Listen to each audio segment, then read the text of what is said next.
Good morning, everyone. The Senate Education Committee is coming back from recess, and we will start with the bills that we did not finish last Tuesday and hearing testimony from the people who were unable to testify last Tuesday. Bill Rice and maybe Senator Prentice will say the pledge. I pledge allegiance to the flag of the United States of America and to the republic for which it stands, one nation, under God, indivisible, with liberty and justice for all.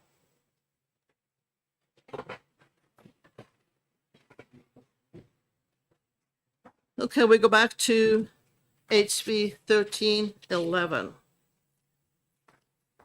That was the bill that we missed, did not finish. So who was here last Tuesday and did not have a chance to testify? Okay. I recognize Nikas and Damon.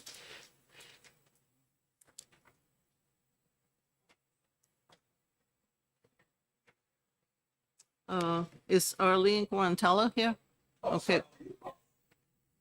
No, I recognize the people. I was going to have to go in order here. So Representative Guantella, why don't you start? And you have 3 minutes.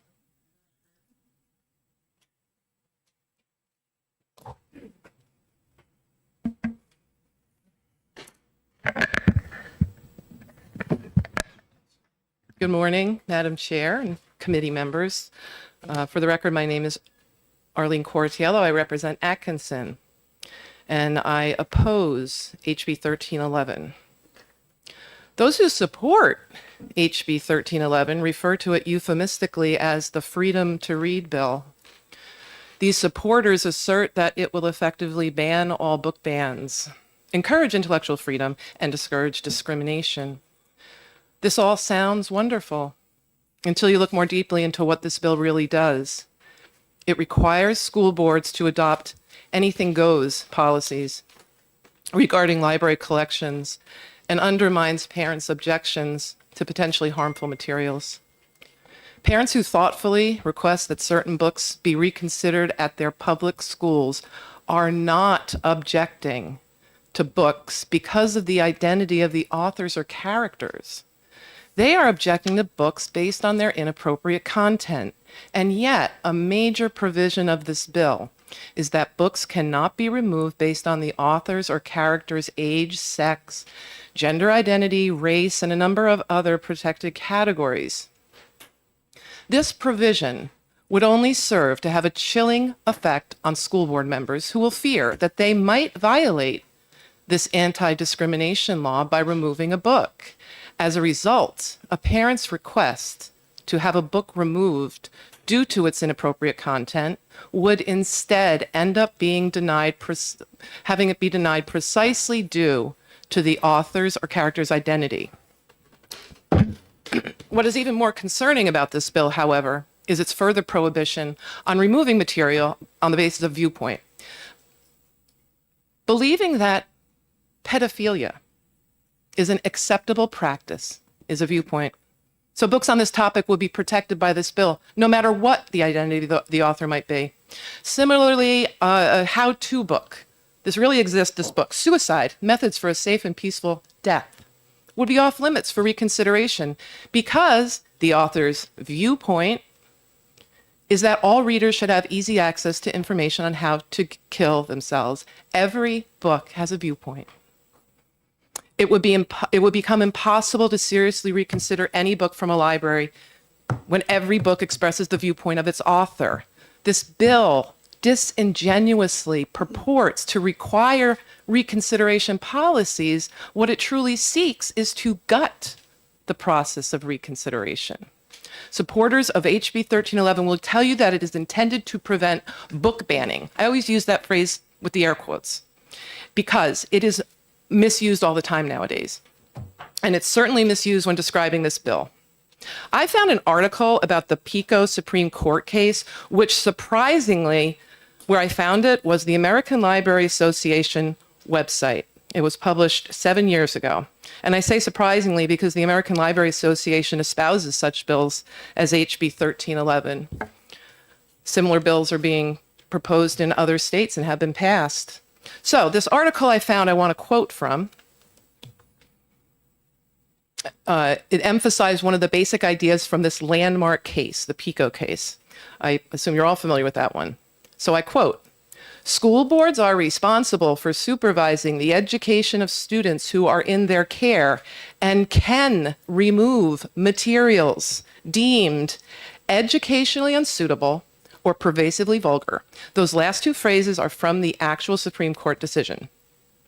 Considering that there is legal justification for book removal, the inaccuracy of calling every removal of a book from a library a book ban is clear. It's a misuse of the term. Removing a book from a school library does not prevent a parent from getting that book from another library or buying it on Amazon or from another retailer. There's interlibrary loan. I'm a librarian. I know about this. A real book ban is when you can't get the book anywhere. If the freedom to read is really so contingent on accessing all books, then the only single library in which this freedom could ever be exercised is the Library of Congress, which has 39 million books. Not in a public school library that generally has no more than about 20,000. That's the average. In reality, students can never rely on just their own school library for every book they might need or want. And they and their parents are free in this country to get books from a multitude of other sources. This so-called freedom to read bill really requires anything goes library policies that threaten true intellectual freedom. Frederick Douglass asserted that learning to read makes a person forever free. The freedom that he referred to does not hinge on the ability of a child to access books that are, as the Supreme Court specified, educationally unsuitable or pervasively vulgar. Freedom is actually being denied by this bill. The freedom of parents to object to a book and have that objection seriously considered, not discounted and undermined by twisted logic that judges a book by the identity of its authors and characters rather than on the content of its pages. Since HB 1311 offers no solution to the problem of children's exposure to harmful material and only makes the problem worse, this bill must be deemed inexpedient to legislate. Thank you for this opportunity to speak. I would be happy to answer any questions. Thank you very much. Any questions from the committee members? Seeing none, thank you very much. Okay. Thank you. Alicia Lekas?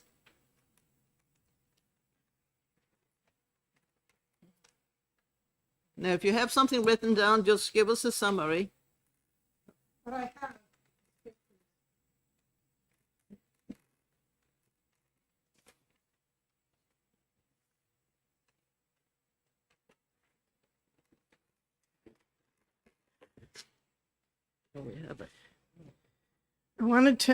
Alicia Lekas, Hillsborough 38. I wanted to make sure you understood what it was that parents were actually objecting to. And these are books that are in our school libraries. They are available to 10-year-olds. And when I put this out before the House, one of the reps said, "This is in our school's elementary school." I would say that these are absolutely unacceptable for certain age groups. The pictures from the first two pictures are from a book that's actually a good book for its age group. Its audience was intended for high school boys and boys about to go into high school. And for that audience, it's an acceptable book. On the other hand, for a middle school kid, it is totally unacceptable. These are pictures from books that parents have gone not just to their principal and superintendent, but to their school board and asked to have them removed from those schools. Not the last one is from an adult book written for adults, and it's in high school. It's in both as well. It's not really even. It wasn't written for high school even. It was written for adults. And that is the issue. But the parents the school boards wouldn't even consider taking these books out. They immediately shut down the parents. And this bill doesn't give any place to go beyond the school board. It has the school superintendent or principal. There may be in the policy they write that the school board, because it oversees all of that, but there's no recourse in this if the school board doesn't even want to discuss it, for them to take it beyond that. And according to the rules for the state library, all of these books violate what the state library could have, or what the state library could give money if they gave money to any particular school district and the 1 school minute. district had those, then they would be in violation of that by federal law. So these are considered harmful to children by the legal definition, and they should not be in the schools that they're in. And so since this, as the rest of what I had to say was covered very well prior, so in conclusion, this not only does nothing, it actually makes it worse. Thank you. Thank you. Questions from the committee members? Seeing none, thank you very much. Hope Damon, you signed up, but you didn't want to speak. Is that true? Okay. Then the next one will be Representative Horrigan.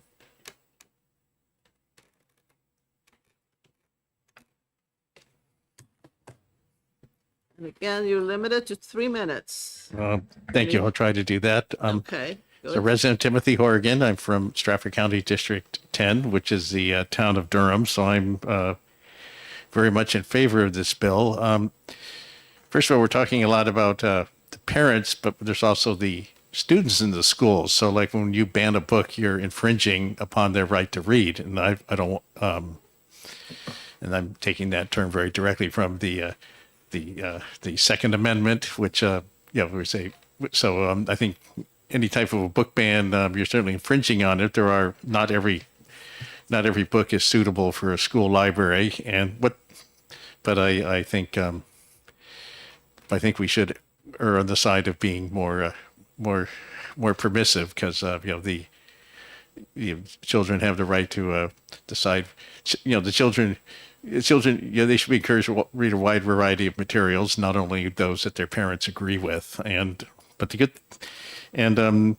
This bill, it forces the school boards to operate to adopt a coherent policy, and it doesn't have to be the same policy in every school district. Now they have to have a policy, and it has to be focused, on the parents. So it guarantees the parents the right to do it. Doesn't necessarily guarantee somebody outside the school committee who may not even know if the book is there or may not have read the book. So, but it does at least focus it on the parents, and the school board has to develop a coherent policy. So you're not just taking stuff because somebody may not even have seen the book, thinks there's something objectionable in it. So I think this is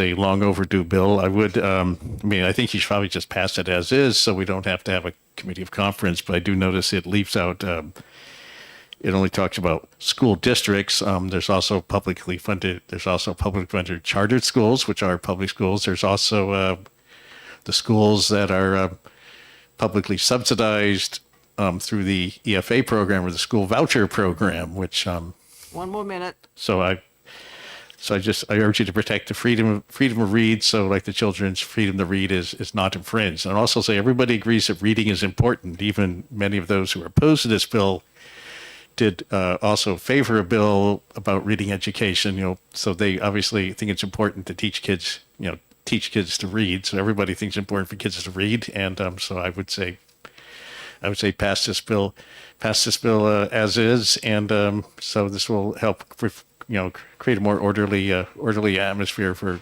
collection development in our school libraries. And I think the school libraries should have inclusive collections more than, should be something for everyone, not just a few things that that nobody objects to. And I don't even know if there are any materials that like nobody at all would ever object to for any reason. So, Thank you All right, very thank you. much. Questions from committee Oh, members? sure. Thank Senator you. Lang. yeah. Thank you for taking my question, Oh, boy. Representative. So from your testimony, it sounded like it was a little bit conflict in it. You said first that you oppose book bans, but you also agree that there are certain books that should not be in school libraries because they're inappropriate for age reasons or other reasons. Well, that's a pretty obvious point, but I'm not sure. I think the school libraries. Well, first of all, the children should be they can make a decision about whether or not that's something they feel comfortable reading. I guess so. I don't think. Yes, obviously, you don't want to put just any old book in the library, but I think we also need an orderly process, and it should be like materials that it shouldn't be just materials that one small group. We shouldn't limit it to just materials that nobody could ever object to, if there even are any such materials. So, there's. Thank you. Follow up, Madam Chair. Sure, yeah. Follow-up? So if we agree that that there are some books that, if are in a library, may be inappropriate and should be removed. Yeah. The question I come down to is the process of removal. Are you concerned in any way, shape, or form that the second half of this bill that deals with the process for reconsideration of a book would be non-uniform statewide? Every district could have its own unique version of what reconsideration might look like. Does that cause you any pause at all? Well, I won't say it's local controls. That's one of the favorite buzzwords around here. So, and I'm just there's asking, also, whether you think a patchwork regulatory model would give you any pause, having different well, criteria at different schools? that's each community each community is a little bit different. So I mean, a lot of it is just a practical thing of creating one policy that satisfies everybody in the state.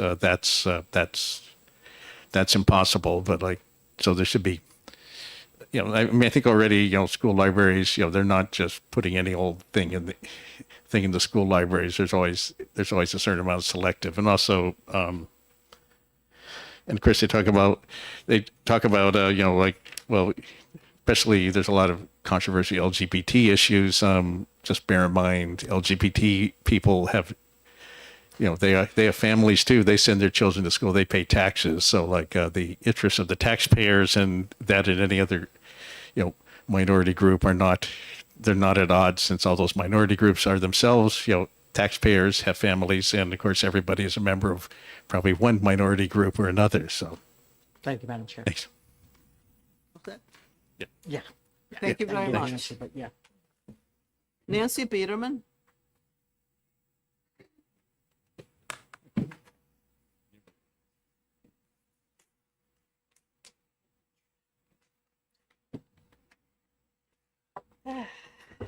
Good morning. Good morning. Nancy Biederman, New Boston. I'm speaking here today in opposition of HB 1311. I'm currently challenging 3 books in my high school library. And just to request that when we do make bills like this, that we include citizens and not just parents. I'm a taxpayer and my money is being spent. The 3 books I'm challenging is based on the content of the books, which contain obscene pictures. I personally don't know anything about the author other than their name, and I don't care about what they stand for or what they believe in or what they identify as. I'm only concerned about the content of the book that was placed in the high school library that is accessible by minor children. According to RSA 571B, exposing minors to harmful materials, these books should have never been purchased and put in the school's collection. This law includes any picture, photograph, drawing, etc. Why are these sexual images being shown and given to a minor? Why do certain groups feel that the only way to get their message out is to use sexual images? If you gave these images, and we're telling kids if we give these images to them, then they're okay to give it to other students, which is against the sexual harassment policy. We're also telling them, hey, this is okay to give these images out and share them. And then they go to a workplace and they share this with their coworkers. They would be brought up on sexual harassment charges. So we are not at all presenting them with correct behavior and ethics. I was always brought up to to not judge a book by its cover, but to judge it by its content alone. Lately, it seems as if schools are pressured to pick books in their library not based on good content or quality writing, but because of outward characteristics that have nothing to do with how well a book is written. Selection of library materials should be age appropriate and related to the curriculum. Hundreds of thousands of books are not chosen to be part of a school's library collection every day. Does that mean that any book not chosen is banned? One more minute. To presume a book is solely not chosen because of who the author is putting a stranglehold onto librarians in New Hampshire. They would be fearful of denying any request by any author to place their book on the shelves for fear of being sued. I think we would want the best and well-written books to grace the shelves of our school libraries. Please, ITL HB 1311. Thank Any you. questions? Seeing no questions, thank you very much. Eric Power.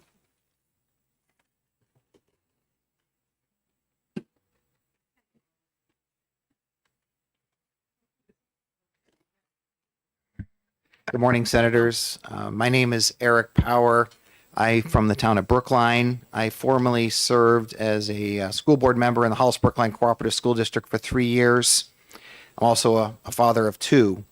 And when I look at this bill, I'm testifying against this bill. I'm recommending ITL. This bill, essentially, if you look at it, it forces school boards to adopt policy which will, in practice, really make it impossible to protest a book that's in the library, because all of the things that generally people would want to protest are things that are going to be prohibited, that your policy would have to prohibit, either based on viewpoint, especially, or by the authors. So what it's really guaranteeing is that you're going to have a policy for practical reasons that will not enable anybody, any parent, taxpayer, to object to a book in the library because of the way it's written. The policy will basically say you can object, but you can't object for these things. And these are the things that everybody typically would want to object a book for, whether it's age appropriate, sexual materials, explicit or obscene materials. Those things would all be sort of permitted, and you couldn't object based on that. It's hard for me to, I'm trying to envision an example of a book that you would be able to actually object upon, trying to think of what would be, because every book has a viewpoint. So it's essentially a policy that will, in effect, prevent you from objecting to any book. So I think it's a very, I think it's a piece of legislation that should be found inexpedient to legislate, because it's not going to do anything in terms of helping the situation. It's actually going to make it worse, and it's going to handcuff school board members from running the schools the way the community would like them to run it. So I would thank you very much for listening to my testimony. I'll answer any questions. Thank you very much. Any questions? Seeing none, thank you. Thank you. Anne-Marie Banfield.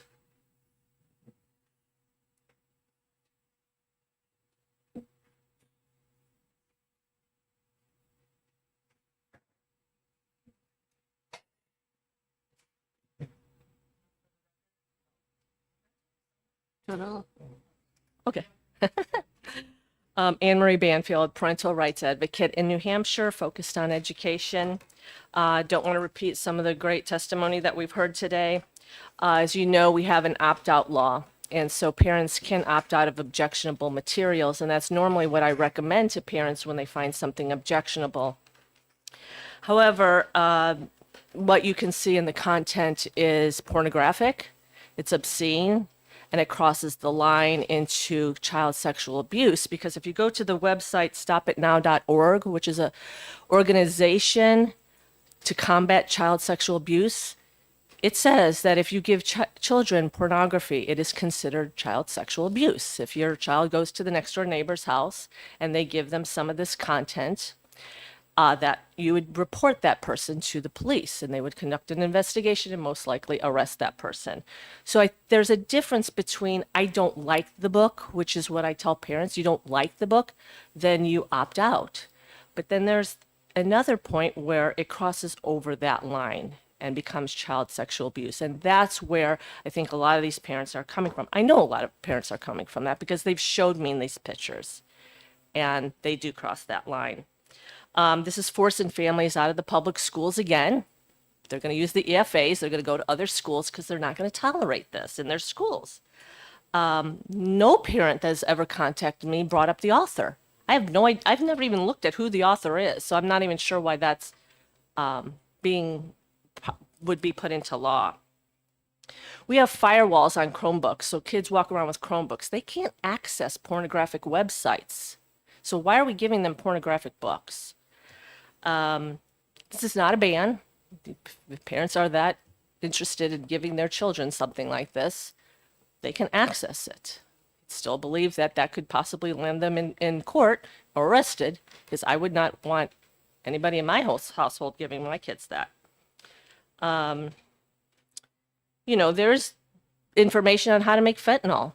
One more minute. We wouldn't want that given to a child. And finally, how does this dignify a child when you give them something like this? How does that uplift, support a child giving this kind of content to them? Which we talk about kids in emotional and stressful situations in school, and then we give them material that adds to that. It just doesn't make any sense. Let's support our public schools. Let's stop forcing families out of them and give kids good quality content so they stay in our public schools.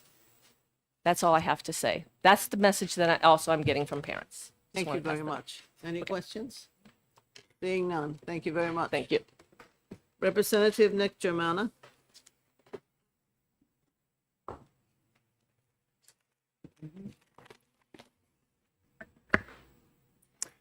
Thank you, Madam Chair, members of the committee. For the record, my name is Nick Germana. I'm a state representative from Keene, Cheshire 1, one of the co-sponsors of the bill. When we worked with representatives from across the aisle to fashion this legislation, we had a lot of discussions about the kind of material people are concerned about our children having access to. And more often than not, the examples you get are the most extreme examples, where most of us are going to agree. The vast majority of us are going to agree.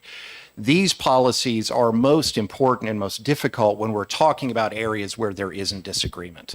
What is the process going to be for challenging and reviewing that material? A process which is fair, which is open, which is transparent, which recognizes the absolutely fundamental right of parents to have input in on the material with due process rights and with intellectual freedom.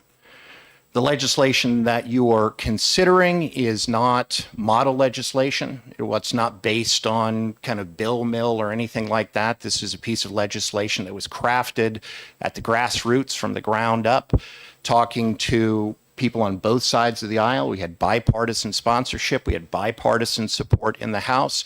We are parents. We are grandparents, just like the folks who have been raising concerns about this bill, and we share a lot of those concerns. But we also think it's imperative that we have a process in place that is as depoliticized as humanly possible. It's not possible to remove politics entirely, but it is possible to construct a fair and transparent process which removes it to a degree, as much as humanly possible.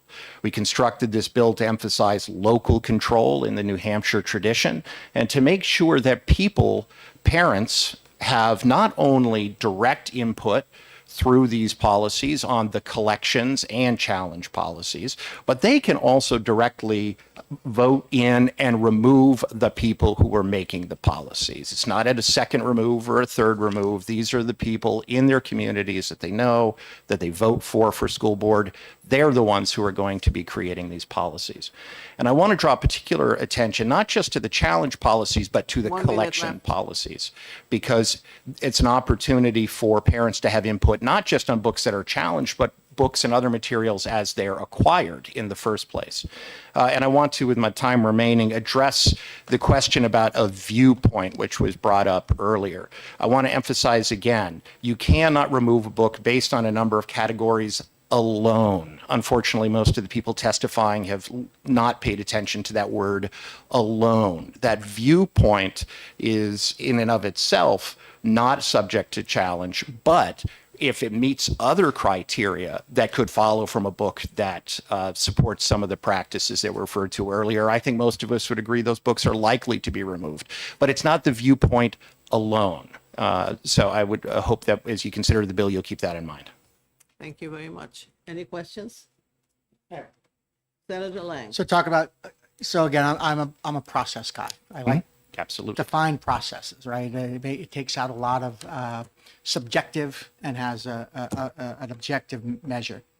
So you were talking about the politicization of processes, right? And so my question to you is that an outline of a process that looks like citizen complaint, principal review, with a time scope, right? So the parent gets a response, and then an appeal process to the school board with the time review for the school board to review the appeal. Is that a non-politicized, easy process that could be followed? In broad outlines, I would say yes. We've spoken with the senator, and I think there is definitely some place where we agree that we understand the concern about timelines. We would want to make sure that timelines are flexible because of the different kinds of resources that our libraries, our school districts have available to them. We're also concerned about what we see nationally, which is people, dumping scores of books onto a school and challenging those. And so obviously that timeline, it looks different from the timeline for one book. But I think that there is a place where we and the senator can find some common ground. That's why I didn't say what the timeline was, just merely the process, right? Understanding that the timeline could possibly be flexible, but having a uniform process like that is depoliticized. We're not projecting any one party or anybody else. It's just a simple uniform process that could be applied. And the question was, is that a reasonable process and non-politicized? And it sounds like the answer is yes, depending on what the timeline looks like. Yes, I agree. And I think it's of the utmost importance for everybody that communication continue between the school district and the parents who are concerned. And I think that discussing timeline and making that as transparent as possible is key to making sure that this is done in good faith. Okay, thank you. Thank you very much. Thank you. Mackenzie Nicholson.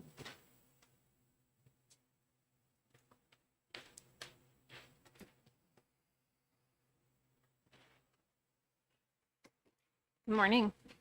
Thank you, Chair Ward and members of the committee, for allowing me to chat with you today about House Bill 1311 relative to school district collection development reconsideration policies. For the record, my name is Mackenzie Nicholson. I am the Senior Director of Moms Rising in New Hampshire, and I know I've chatted with you all before. You won't be surprised to hear me say that we care about moms, not just everyone who's had a mom or is a mom, but anyone who's ever loved a mom too. And one thing that we're really proud of is how well we know our moms. And one thing that I know for certain is that they're not interested in book bans, censorship, and hate. House Bill 1311, which requires schools to develop a policy for evaluating challenge books, is a crucial step in safeguarding intellectual freedom and preventing the arbitrary removal of materials that may contribute to a well-rounded education. Across the nation, a small but vocal minority are using political tricks and sowing seeds of division to suppress accurate and age-appropriate education, attack LGBTQ+ communities, and ban books, to ultimately dismantle public education, one of our most trusted and important institutions.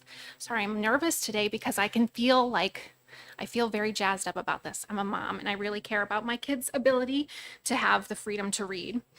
Why are people who are living in a community trying to ban books in that community who don't even have kids in the schools? It's because these practices are part of a coordinated effort to try to create distrust in our public schools by moving forward a well-funded radical agenda by trying to do anything that will work. This isn't a very live free or die vibe, and it's not the New Hampshire way. Study after study and poll after poll show that book bans are deeply unpopular with moms and grandmoms from all backgrounds. In fact, 78% of mom voters and 76% of women voters say that a few parents should not be able to ban books from school libraries and deny families the choices about what books their children should have access to. It's clear that moms don't want this because we don't want book bans. We don't want censorship. It doesn't align with our shared values as moms or Americans. 1 minute left. Thank you. Book bans suppress learning, limit opportunities, and divide communities. What moms do want are safe, inclusive schools where every child feels valued and respected. We want our kids to learn about our country's true history, the good and the bad, and to develop empathy and critical thinking skills along the way. House Bill 1311 helps us achieve that by ensuring our school libraries are places of learning and exploration, not censorship. Moms Rising is proud to support House Bill 1311, and we urge you to stand with us against hate, censorship, and for books, and we urge you to vote ought to pass. Thank you, and I'm happy to take any questions. Thank you. Any questions from the committee members? Senator Lang. Thank you. So just a couple questions, kind of sequential to kind of get. So Representative Horgan earlier testified and agreed that there are certain books that don't belong in school public libraries. Do you agree with that? There are topics that don't belong in there? I don't, because I think that our institutions are places of education, and I think that just as much as parents have the rights to say what doesn't belong in schools, parents have the rights to say what does belong in schools, and schools have media literacy folks who take the time to curate what those items are in schools. They're the professionals. We should leave those policies up to the school districts to decide what works for those communities. And those books have been in schools for as long as, you know, school libraries have been around. That access to free and public information should continue to stay there. So I guess I'm going to follow up a little bit because we're at an impasse, because I kind of think there are certain topics that are off limits. And I'm not talking about gender or sex or anything. I'm just talking about there are some graphical novels, graphical things that don't belong in fifth grade or third grade. But would you agree that most school boards don't know what books are in their library? I don't know what most school boards know. I can tell you as a school board member, I had no idea what books were in my school board library. That's too Right? bad. Most school boards don't know every book that's in every library in their school. And would you agree the principal doesn't know and hasn't read the books that are in his library? The principal at my school is fantastic. I'm not sure what other principals across the school do or do not know. And do you think the librarians read every book that's put into the school library? I don't know. Thank you. Thank you. Thank you very much. Thank you. Have a nice day. Good. Is there anyone in the audience who was here last Tuesday and did not get a chance to speak? Debbie House? You were here last Tuesday? To speak on this bill?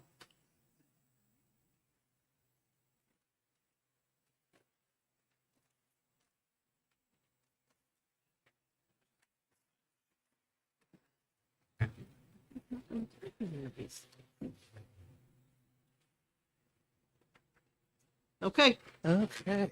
you're welcome.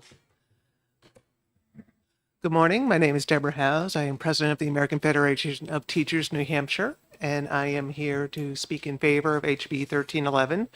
I'm in favor of this bill because I think it strikes the right balance among all of the rights and interests around school library collections. It first of all recognizes the rights of students to have access to a wide variety of materials in our in our school libraries. Excuse me. This is something that the Supreme Court of the United States has recognized. They have to have access to a wide variety of materials. Not every book is going to be for every student, and some materials in there may be materials that that some students may not enjoy, or some parents may not think is appropriate for their student.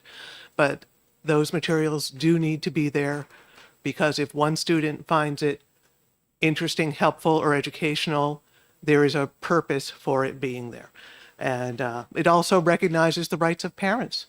Parents should have the ability to know what's in the school library. And if the school board has a clear policy on how that collection is developed and how to reconsider material that is in the collection, then parents and community members who want to have a say will know where to go to have their say in that whole process.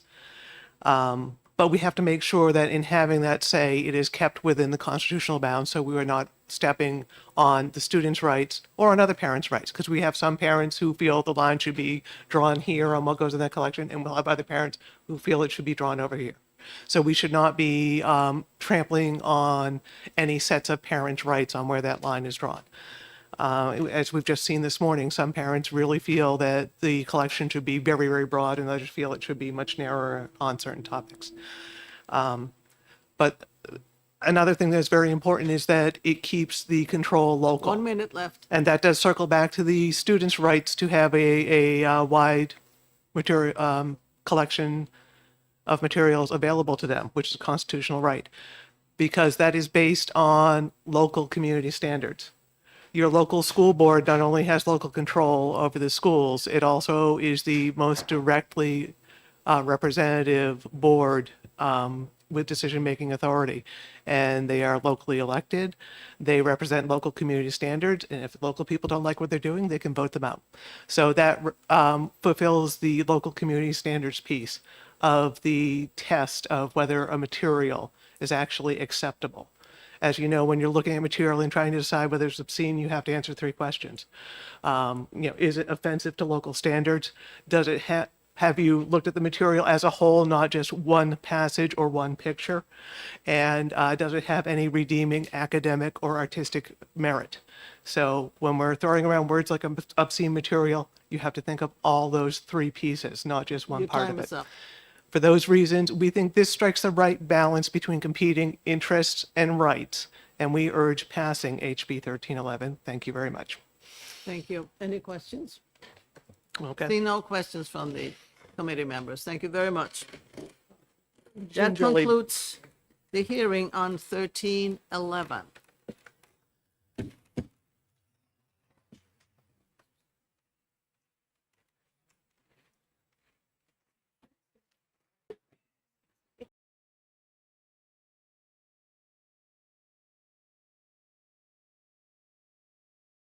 Tuesday.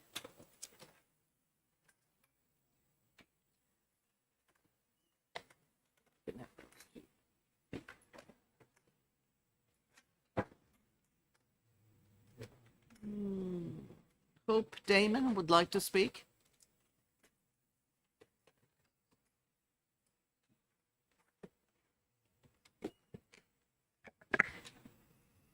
Thank you, Madam Chair. Good morning, committee. State Representative Hope Damon, Sullivan District 8, 9 towns.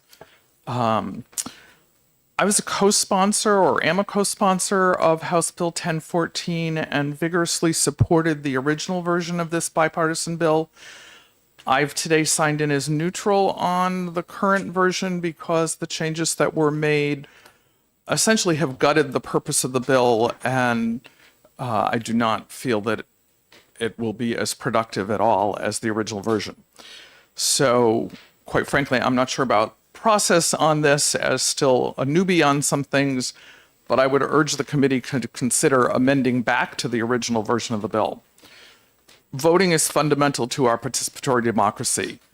This really quite simple bill only asks that school districts have a policy, this is in the original version, as to how they will educate students on voter registration, informing them what the state requirements are, and providing access to filing registration applications. There's no association with a course requirement, there's no grading, there's no requirement to become registered. It is simply making sure that our young people know how to become participatory members of democracy.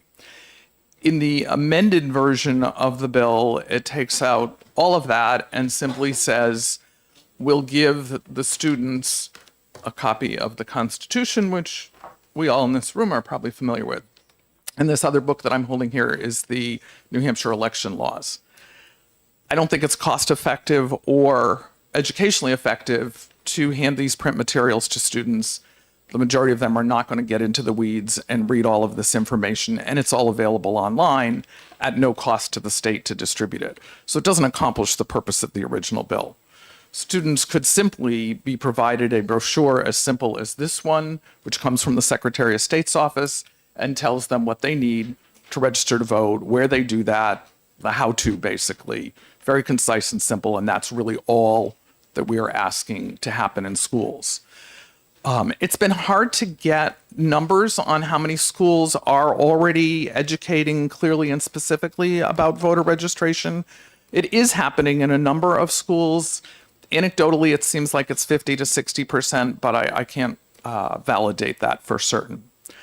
I'm going to quote from some testimony from a high school student, Sunapee High School, who I mentored this year on her senior project, which was on voter registration and local voter engagement, why that happens or doesn't happen. Her name is Jenna Karen. She's an amazing young woman. I hope we keep her in New Hampshire going forward because she's just a fireball of energy and commitment to our state. And she notes, every year 17,000 New Hampshire citizens turn 18, yet only 15.6% of these register to vote, so that's only about 2,000 altogether. The 18 to 24 age group, both nationally and in New Hampshire, is the least likely to vote of all age groups. That seems very wrong to me that we're not engaging our young people in this opportunity. Quoting Jenna further, a lively youth presence in New Hampshire politics would allow for a more representative political climate and encourage passionate and active future votes in our state. Voting is a fundamental civic duty. The New Hampshire House, I will amend to New Hampshire Senate, thank you, can take an important step by recognizing and nurturing the next generation of New Hampshire residents to ensure efficient civic education for New Hampshire youth. The profound progress and motivation that would be instilled in New Hampshire youth through House Bill 1014 will foster an entire generation of motivated voters, setting young New Hampshire residents apart from other U.S. states, perpetuating New Hampshire's values of independent-mindedness and passion. So in closing, I will say I just really frankly do not understand why we would not be very definite and specific about asking our public schools to be certain that every single student has been informed how to register to vote before they graduate. Thank you very much. Thank you. Do we have any questions from the committee members? Seeing none, thank you. Representative Horrigan.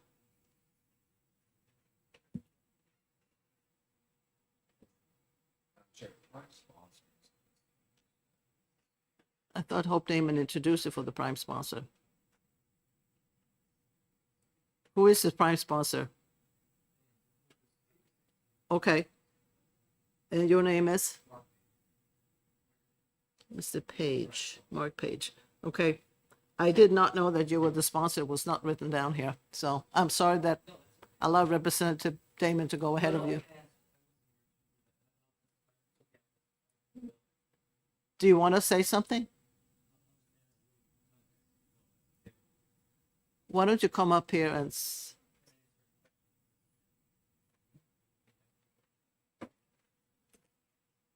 I will be brief. I apologize for the confusion. Anyways, I'm Mark Page. There are two pages now in the House, which has caused confusion, but I'm Mark Okay. Page. Yeah, I'm the prime sponsor of 1014. 1014, as Representative Damon noted, addresses an issue with voter registration numbers that are very low in our state for the 18-year-old population. For some reason, it was I'm neutral on this version that you have before you. I'm open to an amendment that would be a little bit more aggressive in terms of proactive, I guess, as Representative Damon had mentioned about giving students information. Right now, the bill as it reads before you would give information regarding election laws, which is helpful to that, but not very helpful if you want to register students to vote.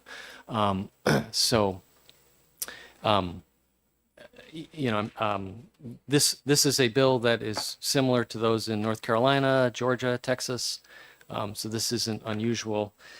The benefits of voting are, to civic engagement. This would be nested in the civic engagement statute.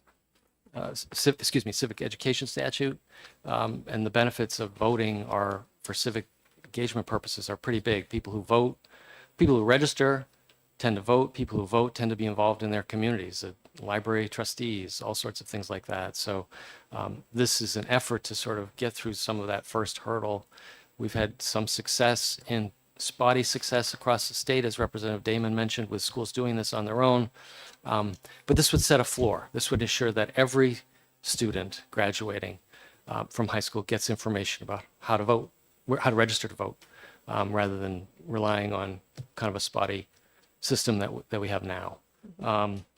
So I think Representative Damon, hit all the points. I will make one other mention that the bill does build off a current existing statute that we have regarding students with disabilities right now as part of a student's IEP. In their transition planning before they leave, part of that transition planning is to get assistance in registering to vote if the student chooses to do that. This then just expands that to basically every student in the state, in the Granite State. So I'm happy to take questions, but I don't want to. Any questions from the committee members? Seeing none, thank you very Thank you. much. Thanks. Now Representative Oregon.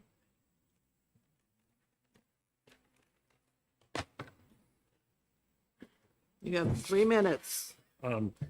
Thank you very much. I'm Representative Timothy Horgan. I was not one of the 10 people who ended up on the masthead of the bill, but I would have been happy to if I had the opportunity. So I signed in and supported the bill. The bill is amended. It got watered down. Well, it does virtually nothing. That was not the doing of the party to whom most of the co-sponsors, maybe all of the, I guess it's a bipartisan bill, but 8 of the 10 co-sponsors were Democrats, so it's Republicans in education who kind of watered it down, so it doesn't really do much of anything. It just takes an existing paragraph in I-89 111C and then adds sort of like a little sentence pointing to another part of that RSA about school boards, was RSA 189-23, which has been there since 1937 and actually applies to, and RSA 189-23 actually specifically applies to all schools in the state, so all licensed, not just schools that are part of school districts. So that includes the charter schools, which didn't exist in 1937, the EFA recipients, and any other private schools. So that's one nice thing about ID 923. The original version of the bill, which was encourage voter registration by high school students, I think it was a very good bill. I really don't know how anybody can be opposed to it. And one thing I'll just happen to add is that I happen to know, I mean, you can verify it with me if you don't believe me, but the original version of the bill was strongly supported by the Secretary of State. So I think, I think it was supported by the state's #1 expert on voting law. That's probably a pretty good sign that this is a good thing to add to the education statute. So I would urge you to go back to the original bill or something, or maybe you can tweak it a little bit, but something similar to that. And what we have here is fine. It just doesn't actually do anything. But we pass lots of bills here in Concord that don't do anything. But so I would guess urge you to amend the bill, or failing that, to pass it. And so thanks. Thank you very much. Any questions? Sure. Senator Lang? So again, as I read the bill, the civics, we amended civics back with House Bill 318 a couple of years ago that I co-sponsored, that required civics in different grade levels, elementary, middle, and high school. Doesn't this just add to the high school requirement that, or the requirement that as part of that curriculum, they must notify or give instruction to students about voting and what's involved in voting? Isn't that what this does? It adds to the civics class? Kind of, it does that in a very weak way. It's telling, there's that 189-23, something it passed in 1937, so it says you're supposed to pass out copies of the Constitution, the election laws. This is just reminding the school districts and the schools that law exists, and so you have to include that in what's in that subparagraph. So it's not, the practical effect of that is pretty minimal. Presumably, they're already using those materials to fulfill that subparagraph. So that's it's fine as, I mean, it's harmless enough as is, but it doesn't do anything particularly good. And I think this is a chance to actually do something useful with this bill if you amend it. But thanks. Thank you All right, very thank you. much. Eric Power.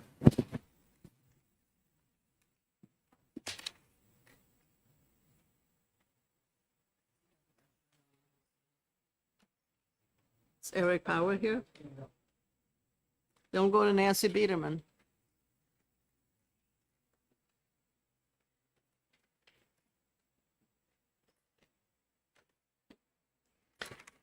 Good morning again. Nancy Biederman, New Boston. I was a teacher for 15 years, and part of that time I was a social studies U.S. history teacher. And I can tell you without having to even say that we did talk about the voting and elections and how to register. It was part of history class, it was part of social studies class. I'm not sure why we need to have legislation.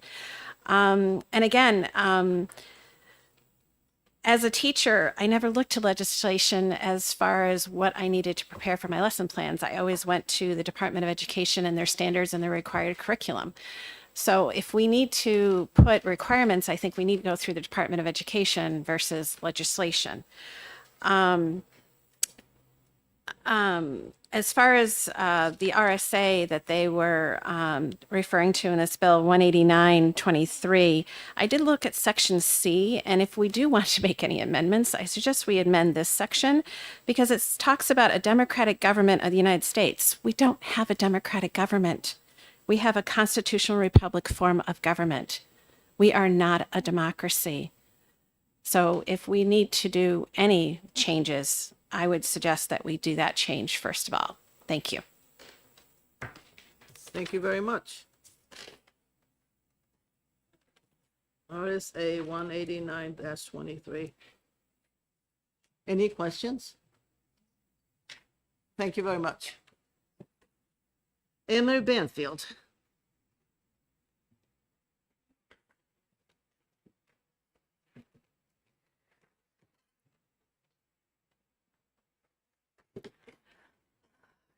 Good morning again.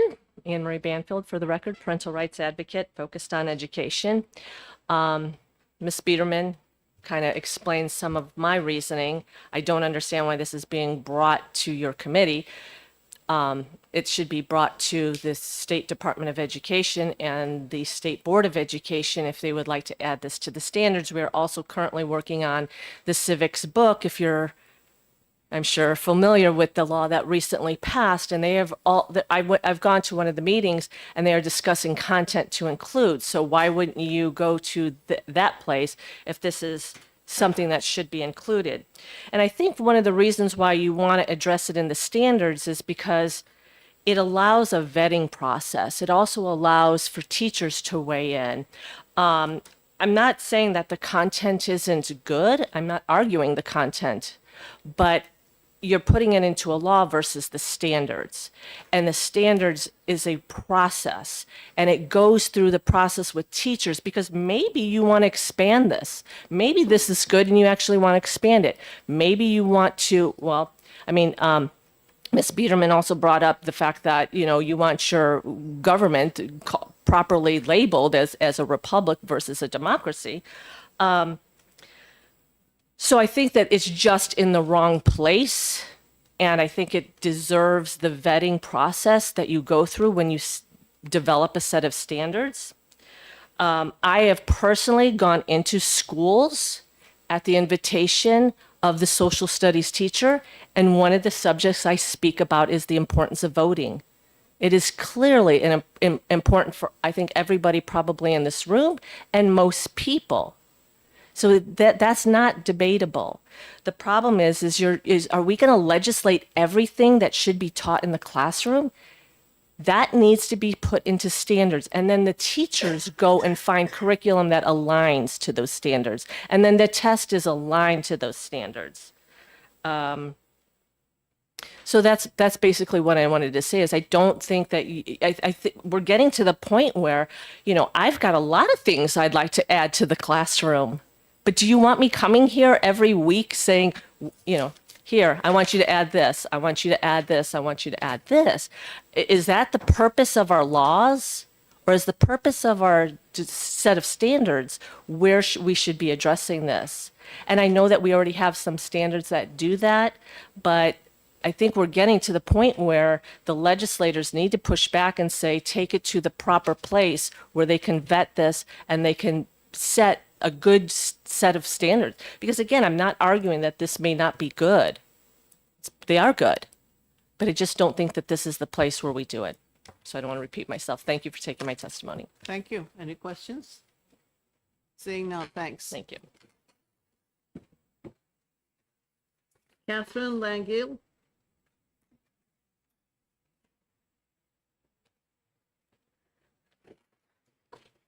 Good morning. Good morning. For the record, my name is Catherine Langell. I'm a 20-year-old voter from Concord. I'm a student at St. Anselm College, serving as Open Democracy Action's Public Policy Fellow. Open Democracy Action is a nonpartisan nonprofit that focuses on advocating for campaign finance reform, voter rights and education, and against gerrymandering.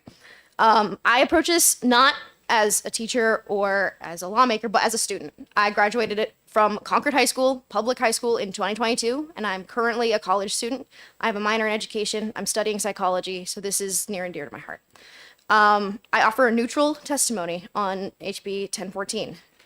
This bill in its original form described the creation and or implementation of voter registration education programs in private and public high schools in the state. This addition to current civics education was a way to positively foster the political and civic engagement of young people in the state of New Hampshire. However, after the amendment in the House, the principle of the original bill has been effectively deleted. I am ultimately a proponent of increasing and improving youth civic engagement and civics education. Any legislation or standards improvement increasing and improving this is valuable to me. Unfortunately, approaching HB 1014 as it stands, I hold significant concerns regarding the implementation of such curriculum requirements outlined by this bill. For this reason, I and Open Democracy stand neutral on this. In my time as Open Democracy's Public Policy Fellow, which started in January of this year, I have learned a significant amount about the legislative process and how government operates. I have learned nearly 400 pages of election law in the span of 4 months. And I had to for my job. The average high school student, if presented with these 400 pages of election law, would not. Quite frankly, they just wouldn't. If presented with these 400 pages of election law for homework, they would not. I actually posed this question to my 16-year-old sister, who was an above average high school student. And I showed her the copy of this book, and I said, "Would you read this?" And she said, "Absolutely not." As a young voter myself, this bill and the impact it could have on the civics education and youth participation in government stands out to me. In the 2022 midterm elections, only 15% of 18-year-olds were registered to vote. I graduated high school that year as a registered voter and participated in midterm elections, but only because I had the opportunity to do my own research. I went to the Secretary of State's office with way more documentation than I actually needed. One more minute. Thank you.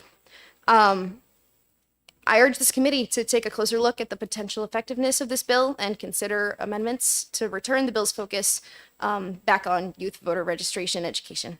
Thank you. Thank you Any very questions? much. Any questions from the committee members? Senator Lang.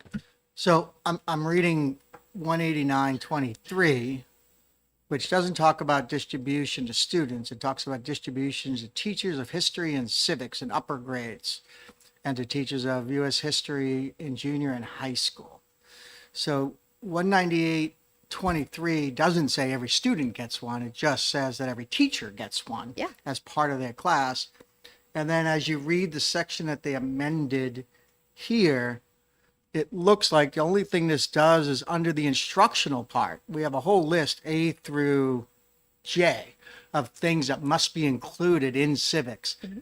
And in the instructional part of what a teacher must include, relying on the data that we've already given them in 18923, that they have to include the election information. Just merely telling them. Doesn't say you have to give them the book. It just says that you have to include the information on the laws governing election and voting pursuant to that RSA. So you have to teach them what's in those books you were given, basically, and add how to register and how to participate in voting. Is that not your read of the bill?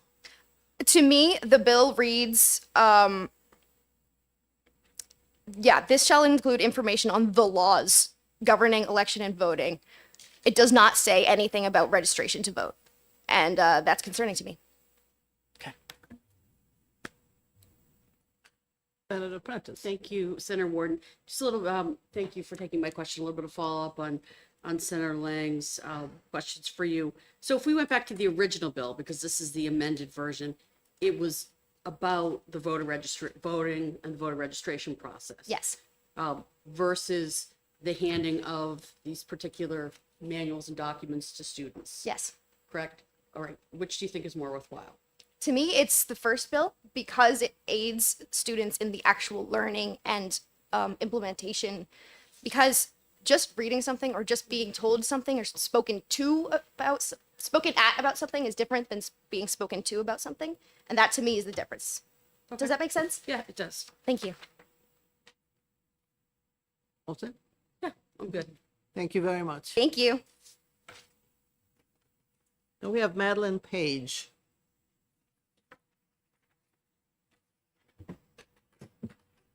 Welcome. Hi, my name is Madeline Page, and I am a senior at Exeter High School.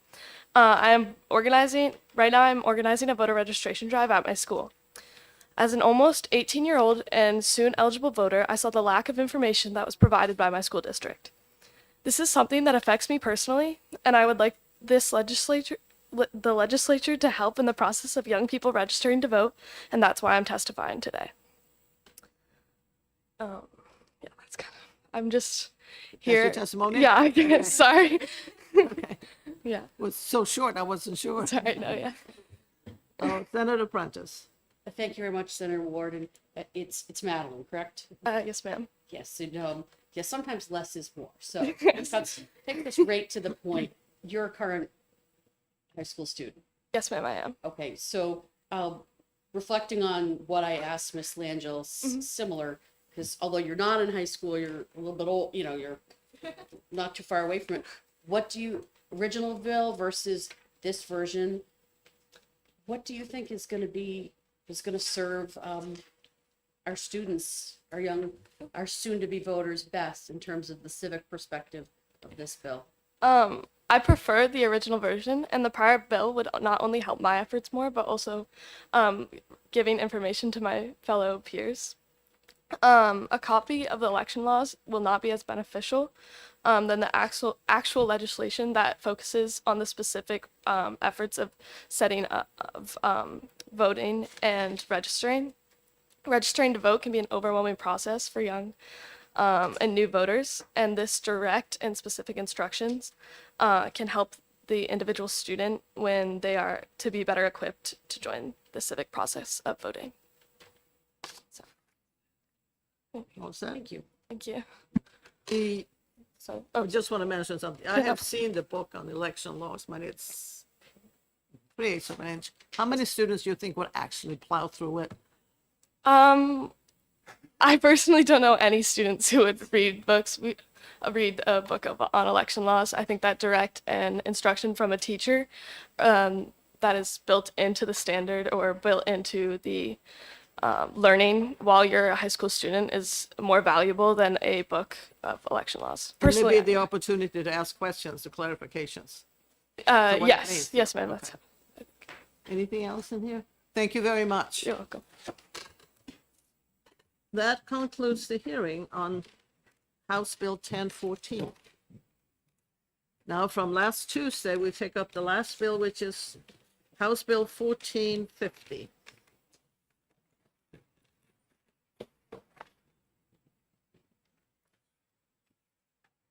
And let's see.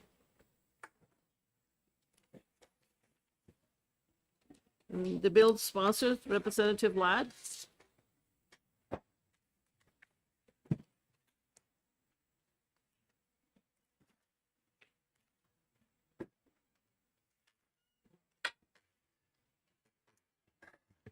Well, good morning, Madam Chairman and members of the Education Committee. For the record, my name is Rick Ladd. I come from Haverhill, New Hampshire. I chair House Education. I'm also a trustee with the university system and was part of the governor's task force, which looked at and addressed the issues brought up in Executive Order 2023-06. Pete, I appreciate your contacting me by text. Did we get handed out to the folks the paperwork? Thank you. So there's two things I'd like to really address here. This is an extremely important bill in terms of where we're going with higher education in our state. Back in December of the previous year, the governor approached both the community college system and the university system trustees and was asking us questions regarding what are we doing about our shrinking demographic in the state? What are we doing about affordability? What are we doing about access for students to the higher education programs? What are we doing about trying to ensure that courses transfer from one level to another level, including those concurrent dual enrollment courses taught in high school and in the career technical education centers? So I'd like to just take a moment, so you're going to hear other testimony. Where did this task force come from? If you look at about the third page in the handout I gave you, you're going to see the members of that task force committee. And it's a group of individuals which I believe when we met the 12 times which we met for well over close to 60 hours, you look at the chair of the task force was Steve Appleby, who is a UNH graduate, director of higher education at the Department of Education. And you go down the list, you'll see trustees, you'll see Senator Gray, who is also the finance side of things in the Senate, Mr. Hansel, who is a trustee, but also a local business person in Keene, and also a previous mayor of the community. And on down the list, including the Deputy Commissioner of Employment Security, BAE system participants, Advanced Regenerative Manufacturing, representing the BIA, folks from both sides of the aisle in the House, and other trustees from both systems, as well as the chancellors, and also participating in this group, which are not labeled right there, but they participate the entire time, were the presidents of our higher education institutions. So going on, and why did we have this bill here, 1450, as well as that? When the governor came and proposed to going forward with a task force to look at where we're going with higher education, trying to align the two systems. So we are going to be using our dollars efficiently. So we're going to be affording and providing students the education that's going to be necessary for future career and work paths taken. So we looked at this and talked to the governor, but also asked, should we put in another bill, 1450, to parallel this one? So that was put in. The topic at that time talked about consolidation. There is no talk of merger or consolidation in this report at all. I want to clear the air on that totally. What we did look at is we used the bill as a backup for how we're going to implement, in terms of statutory language, the recommendations that came out of the task force.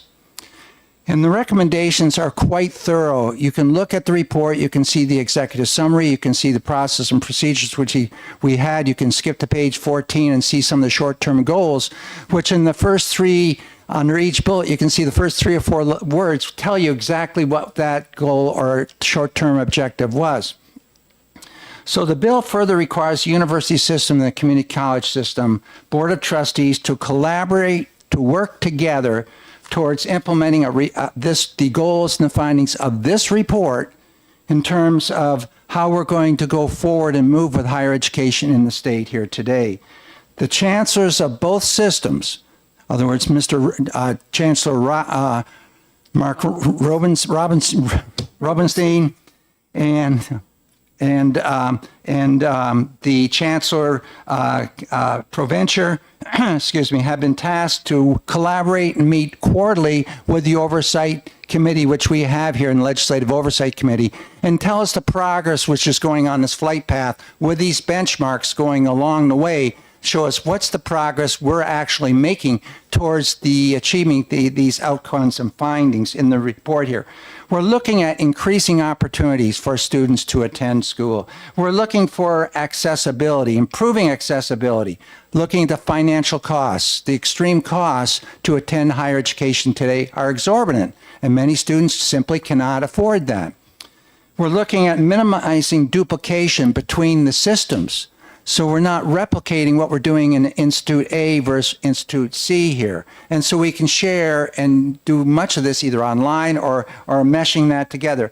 We're looking for economies of scale and synergies, is trying to ensure that the efforts here and the efforts here are collaborating together to make us go further, to allow us to go further with our end goals. And we're looking at regional growth. We're not looking at anything in the tallest terms of closing down a community college system or school or doing that to UNH, Keene, or Plymouth. We are looking at how to streamline working together. One of the administrative recommendations come out, we're already in the process of doing. Can we move both the administration for the community college system and the university system into one location? In other words, saving that lease and cost that the university system is spending right now on the building they're leasing on the other side of town, which is a very, very expensive proposition, and putting them right on the same campus as NHTI. So we have then Mark and Kathy Provencher working collaboratively together with their staffs. There's threats to where we are with our university system and community college system right now. With our shrinking demographic, when I came in, I've spoken to you before, the population K through 12 is around 210,000 students. We're now down around roughly, depending upon which you're counting, 154 to 160,000 kids. So our pool is shrinking, as it is in all of New England and all of the United States. And so we're challenged to provide an education that we can maintain, but not reducing our standards. In other words, we're not going to do what some states have done, where they, for example, like our state to the west, which is made up primarily of out-of-state tuition students. And that's how they're affording to run the show. We want to keep this system, total system, available to the majority of students in this state. So there's a lot of short-term and long-range goals in here. I'm not going to go into them because they're really intensive and they're well-crafted. And they also are looking at previous statements which we made. Remember HB 1530, which we're trying to find the pathways between the community college system and the university system, where if you get a degree here, it's going to be good for the sophomore and freshman years at the university system. We have those pathways pretty much completed now in 30 course areas.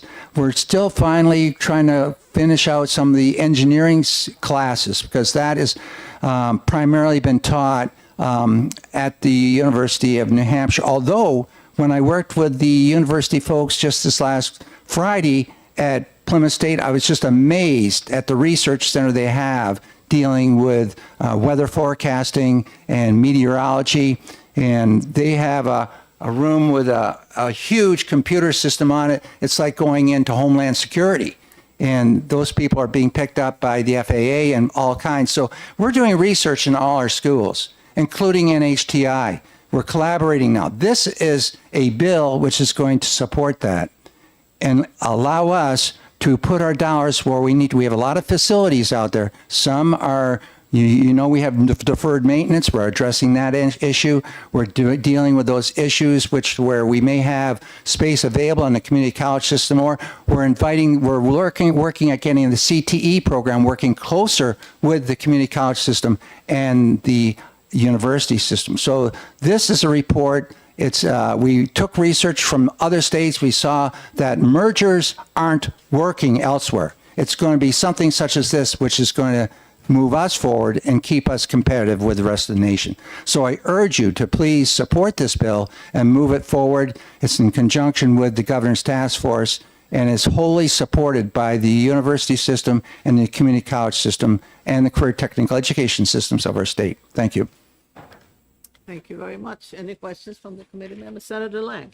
So I just have one question. So I'm looking at section 3 of the bill on page 2 that talks about the reporting requirement. Mm-hmm.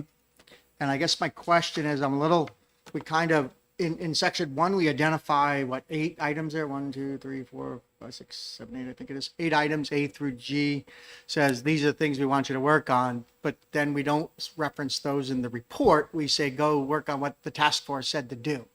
And so I want to kind of tie it together.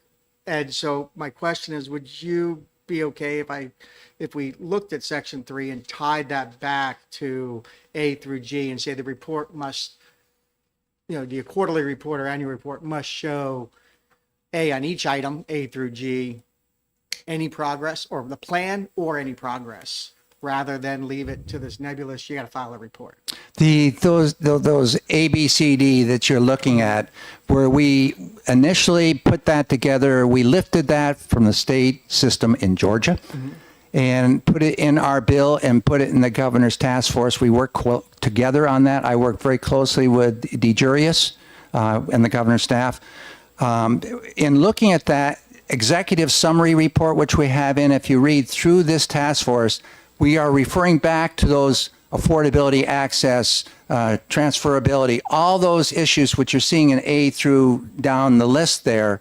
That's our marching order. I don't object to you trying to see if you can tie something closer together, but I would urge you to please work with, in doing that, with Kathy Provencher and Mark Rubenstein, and especially with the chair, which is Mr. Steve Appleby. I just want to make sure we don't get a report that says things are going great. The report, the report right here that we're getting back, we put in there reporting back 4 times during the course of a year, and then a final report, also annual report, is due. That has been done. We agree with you. We didn't want just this wandering around. We wanted it to be absolutely communicated with the Legislative Oversight Committee. Here's where we are.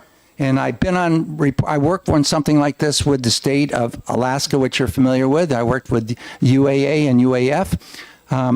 We didn't want... Attended UAA.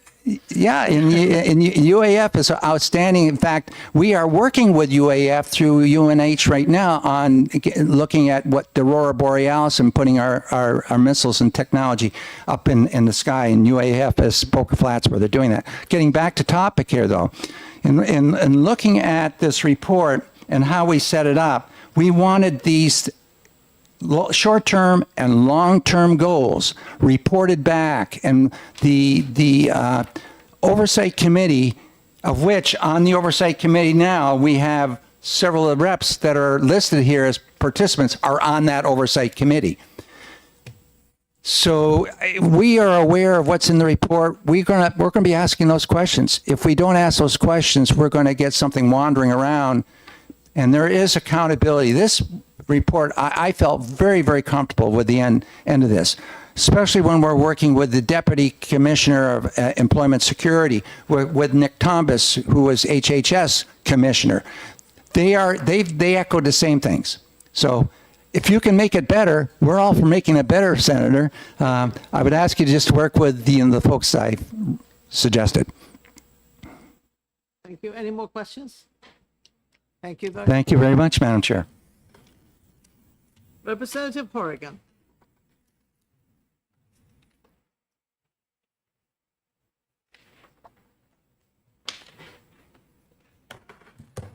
Thank you very much. I checked. I'm Representative Timothy Horrigan from Stratford District 10, the town of Durham, which, as you all know, is the home of the University of New Hampshire. And I'm speaking only for myself. I was not involved in this task force process, although I am keenly interested in the university. I even live 2 blocks from the campus, so I'm a very passionate supporter of UNH and the community college system and the other two state universities.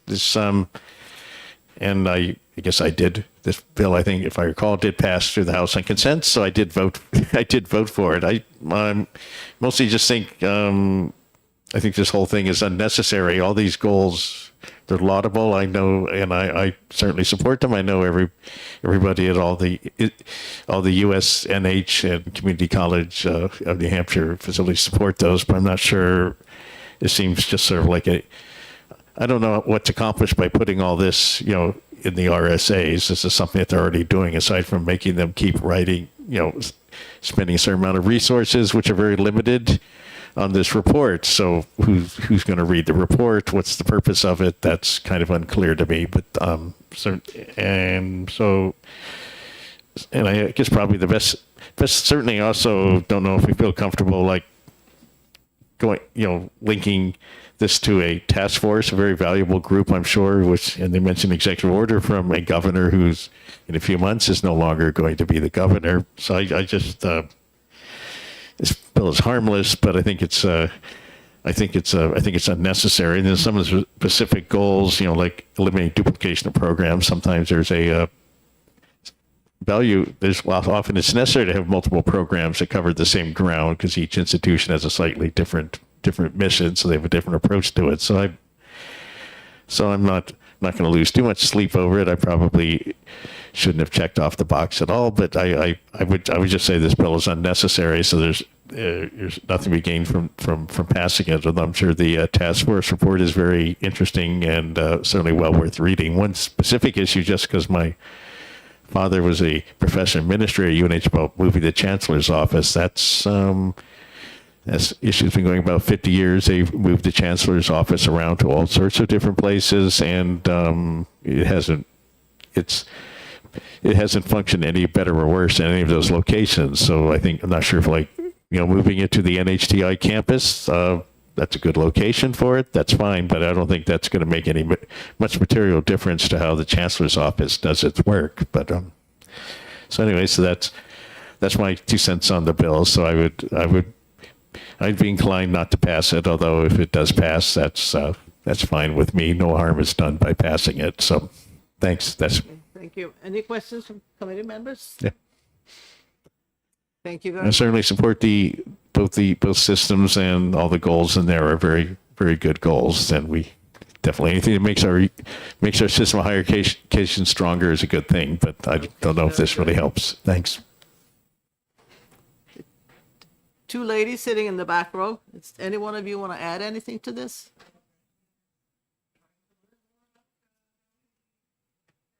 Good. Excellent. In that case, this concludes the hearing.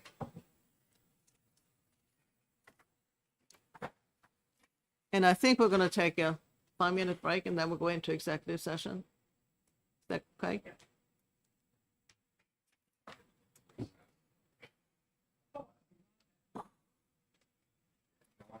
Let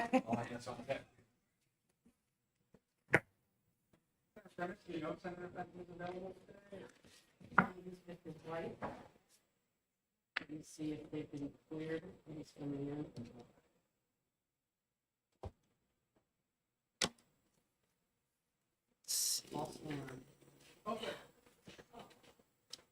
Soon. Very soon. Can see 1311.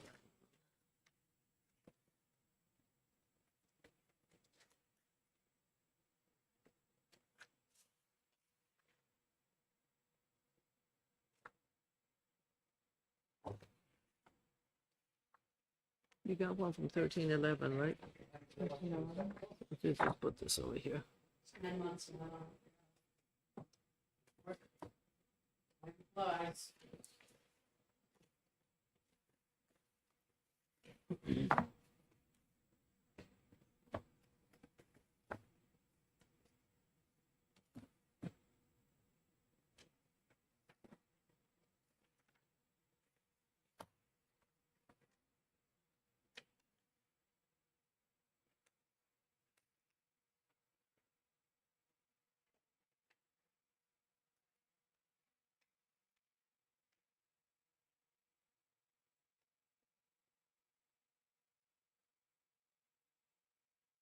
You know, these are the FM bills we gotta get.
Okay, we're going to executive session. Do we have a motion? Motion.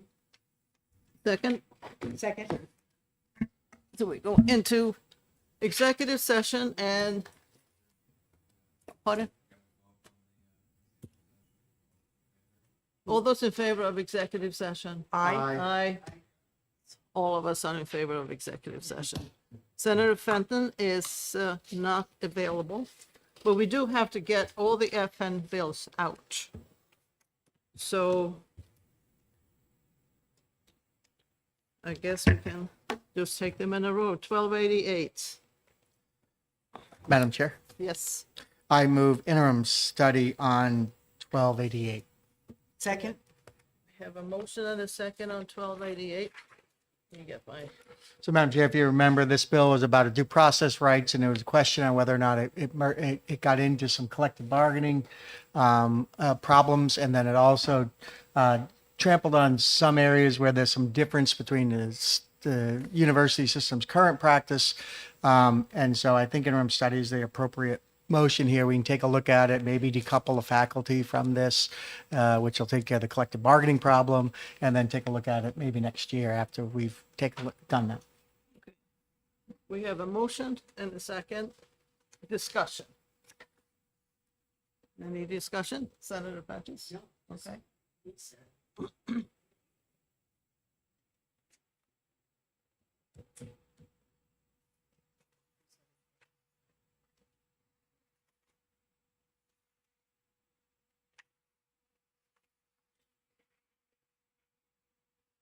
The 1288, I have a motion and a second for interim study. All those in favor? Aye. Aye. So that is 4-0. Who wants to take it out? I made a motion. I'll take it out, I guess. You want to take it out? Sure. Lang. Okay. That's one. If we recall 1298, we have a pending interim study motion which failed 2-3. So we have a motion made to opt to pass by Senator Wang, seconded by Senator Gendro. No vote taken yet. That's the pending motion for HB 1298. I didn't get any of that. Just speak up loud. From a previous executive session, we have a pending motion on HB 1298 for ought to pass. It was made by Senator Wang, seconded by Senator Gendro. 1298, okay. Yeah. Okay, now I know what you're talking about. But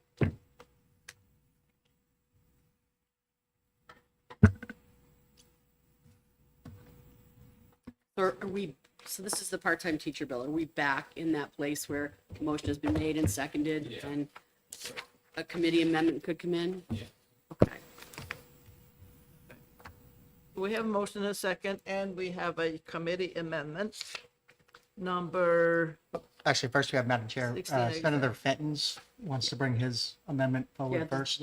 Yeah, I think we're talking about the same one. Good, you Yeah. got it. Yeah, Okay. I consider. It would be 1677S. okay. Thank you.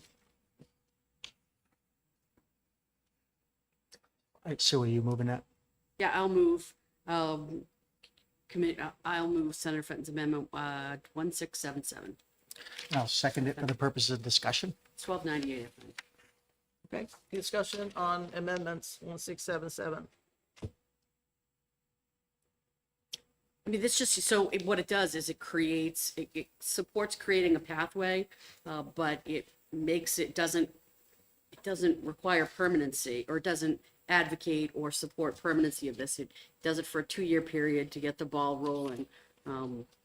So it kind of, I mean, my impression talking to Senator Fenton and thinking about this is it's a halfway mark between the original intent and getting part-time teachers out there. If I can, Madam Chair. Senator Lang? So I'm going to oppose this. And again, I think that the local school boards made the decision to hire an adjunct instructor, and for 2 years that instructor's working. I don't know why we'd fire that guy.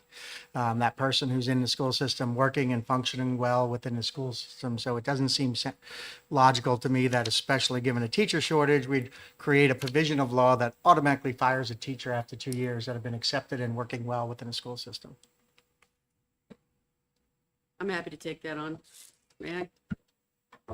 So I hear what you're saying about shall not be renewed being the equivalent of fired. Okay, strong language, but I'll roll with you on that. Isn't the intent here, I mean, isn't the intent to bring in more, I mean, I don't remember this being talked about in the teacher shortage bill, but it was a solution that was brought forward, but we just can't automatically turn these folks into teachers like everyone else becomes a teacher. So that's how I see it, and it brings us halfway to, and hopefully when this person comes into the system, they will, go through an approved traditional education preparation program as an approved alternative. So I think it's a middle ground. I don't want to fire anybody, but I also think that the point of this was to create some type of relief, but not create a completely alternative pathway for teachers. So you have two people that are considered teachers in the school. One came in one door, but it's basically being treated the same as the other, even though this one has a part-time and this one has full-time. That's just what I see. So I appreciate Senator Lang's opposition, but I'm going to support this as being the strong middle ground and providing an alternative pathway. That's my 10 cents. Thank you. I've got to stop crap. Any other discussion? So we have a motion to approve and we have a second. And 4 of us. So Had a little lively discussion, so let's vote. Yep. So how do you vote? No. No. Yes. No. So that's, so that one goes down. Madam Chair, if I can offer an amendment. You may offer an amendment.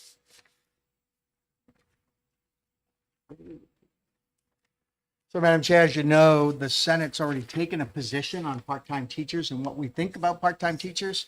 What this amendment does is bring the language that we've already passed and already taken a position on for part-time teachers and does a wipe and replace and puts this part-time teacher language in as the Senate position. The discussion on the amendment? I move the amendment. I'm just reading Second. it, so I'd like a few minutes, please. Thank you. Senator Wang, what's the amendment number, please? The amendment number, and I'll give you a copy of it here. The amendment number is 1687. 1687S. Yes, please.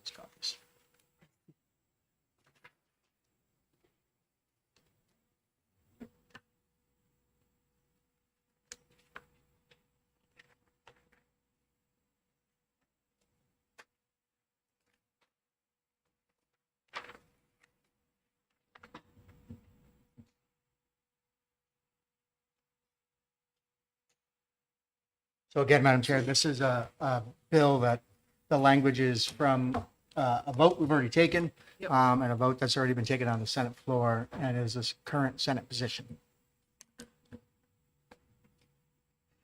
Senator Ward, if I may. So Senator Lang, I understand this is the Senate's position, and what I think, if I'm, just reading this briefly, is that you've been able to address some of the concerns that were raised by other members of the Senate. But what I'm not, including myself, because I wasn't necessarily in favor of this, but I just want to be clear on line 5 and 6, part-time teacher defined, a part-time teacher is not required to hold a State Board of Education credential, provided that. So we're still not going to have them have any type of credential. They are now going to be subject to the Code of Ethics, which was one of the concerns that was brought up. In fact, I think I might have brought it up on the floor. It was more than a few weeks ago.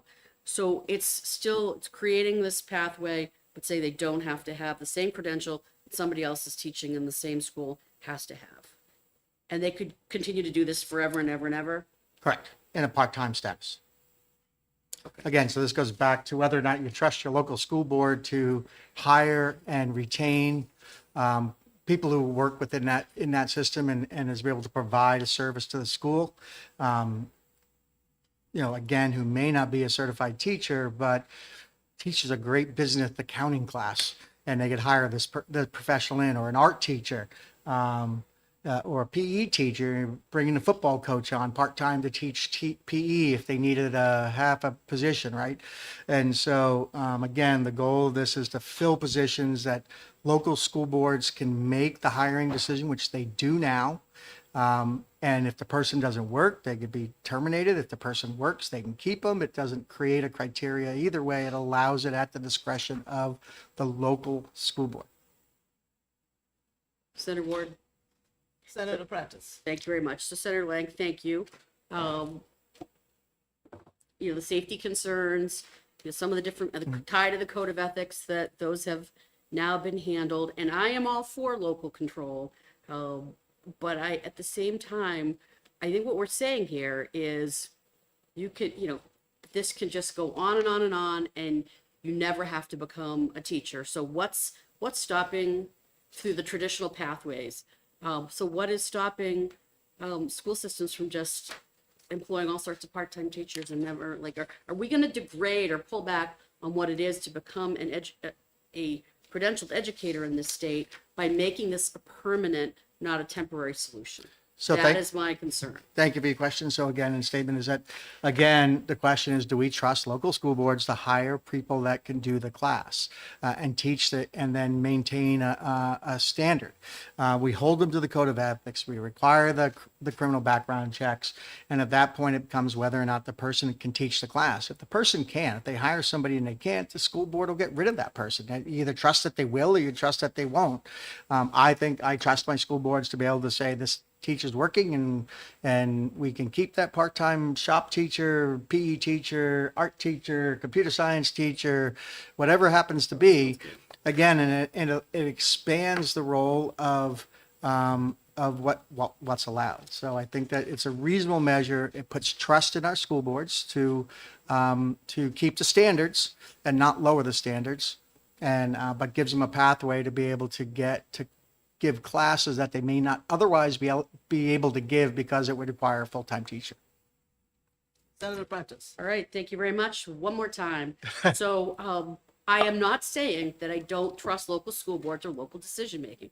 I think I've been pretty clear about that throughout my time sitting in this chair. But what we're saying as a state is it's okay not to hold a state board of education credential. I can see this being, look, there are people in my community that we bring in because they're historical experts on, say, the Dana House, first home in the city, and they come in and they, teach as part of, they come in as part of the history class in a certain grade, and they do a program working with the school. That's okay, but this is different. Yes, it could fill a temporary need. Yes, it could bring a level of expertise, but I think that we're saying it's okay for a long-term basis, for however long you want to go, not to actually become a credentialed teacher in this state. And I also, just taking this a step further, so I think we don't need to belabor this anymore, because I'm not going to support it right now because of this. I need a little more time to think about it. But I also wonder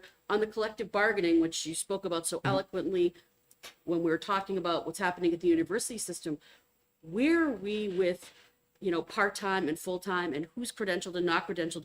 Do collective bargaining agreements speak specifically to this? That I don't know, so I'd want to ask somebody about that. So I think we might be stirring up a hornet's nest potentially. So I appreciate the comments that have been made. I've made mine. I'm trusting of local school boards. I just don't think we should. I'm not even going to say it again. I'm done. Okay, thank you very much. I think my opinion is to say, for example, that we have an arts teacher who is well-known. Why should that person then be forced to go and get a teacher license if all they do is to teach art? And they know, and it says here under B, 1B, the individual must have earned a bachelor's degree or higher with a major in or related to the field of authorization, and must submit passing scores on the content knowledge exam or exams required for the authorization. So it seems to me that they're extremely qualified, and I can see the reluctance of some of these people who will be willing to go in and teach on a part-time basis if they're not going to be forced to go back to college to get a degree in education. So I think that we have a tremendous amount of very competent people who are underutilized who could easily help our schools with some of the tougher areas. So I will, and I will vote for it. Senator Ward, can I ask you a question? Because you were on the teacher shortage committee. Yep. Was this taught, just remind me, was this discussed as one of the recommendations from the committee? I don't have it in front of me. Yeah, I'd and have to I look it don't up, have too. the memory. Yeah, it's okay. I can't remember. That's why I was asking you, but I will look it up. And so, all right. So have we discussed the amendment sufficiently? Sure. What is the vote on the amendment? Yes. Yes. No. Yes. So that is 3-1. So that amendment passes. And the bill with the amendment was the vote on the bill with the amendment. Aye. Aye. Senator Prentice? Right now, no. Okay. So it's ought to pass with amendment. And that's 3-1. I'll take it out. Gender will take it out.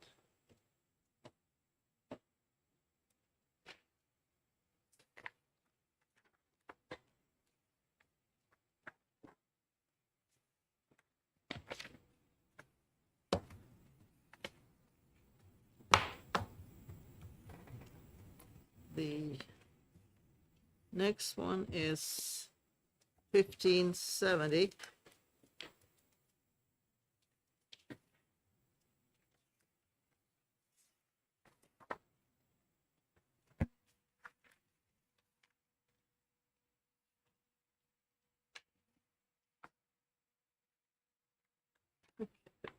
There's a thin bill.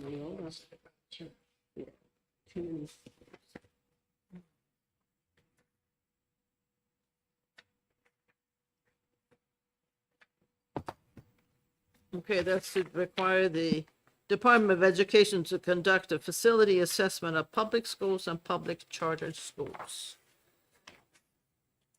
In the learn, we have 33 million square feet of school buildings.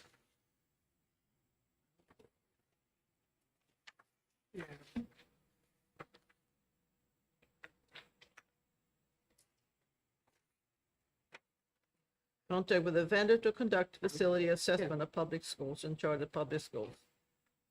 And to create a ranked list of schools must be most in need of construction and renovation. Madam Chair, I'll make a motion ought to pass. We have a motion ought to pass. I have second. Can't discuss it without a second.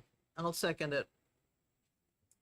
Now discussion. So discussion is that, I mean, Representative Ladd, who is well tuned into this and has been hearing for a number of years. Well, I've only been here for 4 years, and I can't tell you how many bills related to facilities that at school building aid facilities, issues around of that nature have come before us. So he is looking to, the way that I read this is to build an assessment tool and really try to get the handle on, where the real problems are. And actually who does the job too, because it's specific to qualified architects and engineers. And there really should be a plan. That is what I feel like, just looking back on his, on the testimony is what we've been lacking. We hear differing opinions and different bills. So he's looking to build some structure into this and a standardization of who actually does the work. Create a ranked list of schools most in need of construction and renovation. Madam Chair, if I could. I Senator think Gendro. one of the concerns we had was we were concerned of schools that might delay maintenance because of that. I don't. So, Senator Ward, am I okay? So Senator Prentice. So thank you, Senator Gendro. In some of the, what did we hear, 2 or 3 building aid related projects or bills this year, that was brought up in the, in the arguments against putting one or more of those bills in place saying that they actually enticed, delaying projects to make it more, make themselves more appealing on the list. I think that the difference with Representative Ladd's bill is it actually takes that out of the equation and builds the list. So we're just not like revisiting every year something slightly different. So I hear what you're saying. I heard that in a number of, at least twice, maybe 3 times in testimony against bills for the funding. This is requiring the department to conduct a facility assessment of public schools and public chartered schools and make that a uniform assessment and make the requirements of who's going to do it. I'm looking for the fiscal impact. So that's what I hear. This is an FN, but it says it has. So Senator Prentice, you had an ought to pass on it. Yeah. And I second it. Yeah. Madam Chair, if I can for a minute. So again, I think the difference here is the state does do a plan because this isn't new law, right? So section 5 is just what is titled A, if I read this right. And I was hoping someone had an education book I could take a look at it. I'll look it up on my phone of the RSA. But my understanding is because we're adding a B, section 5 was relabeled to A, and that's why it's included. And B is the actual change to force the expenditure of money at the school district, at the school board level, the state board level, to hire somebody to do this. Maybe I'm wrong in reading that, but I'm trying to understand that a little bit better. I think B is the new add to the bill.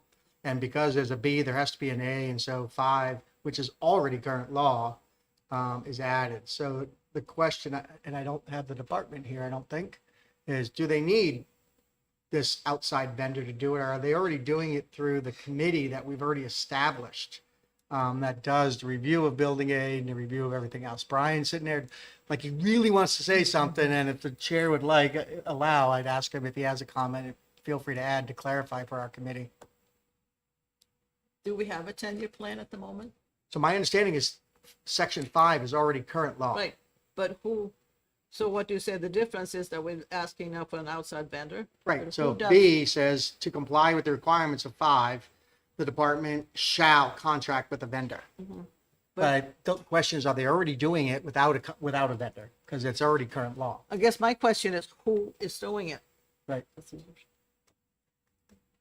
Well, right now it'd be the department is creating that So list. who in the department, do they have people to go out and do this? I don't know. That's why without the answer, I'm not sure I'd force them. Well, I to- think that's probably why they So have there's it. the 10-year plan. It's A updated vendor. every biennium. Well, But I'll vote in favor of it, and it's gonna Yeah. have to go to the fiscal. you're gonna have to do a fiscal And if there's anyway, and there's not questions enough about. money to support it, then we'll find out. I'm a yes. Yeah, I just think that Representative Ladd has heard enough of these bills, and over the years, I've only heard a few, to want to try to take a different approach. And so that's why I would support it. So we have O to P in a second. How do you vote? Yes? Yes. Sure.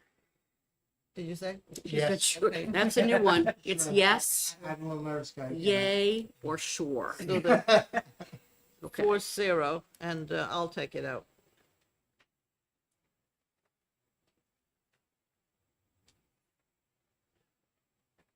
Independent code, everyone's okay. 1656.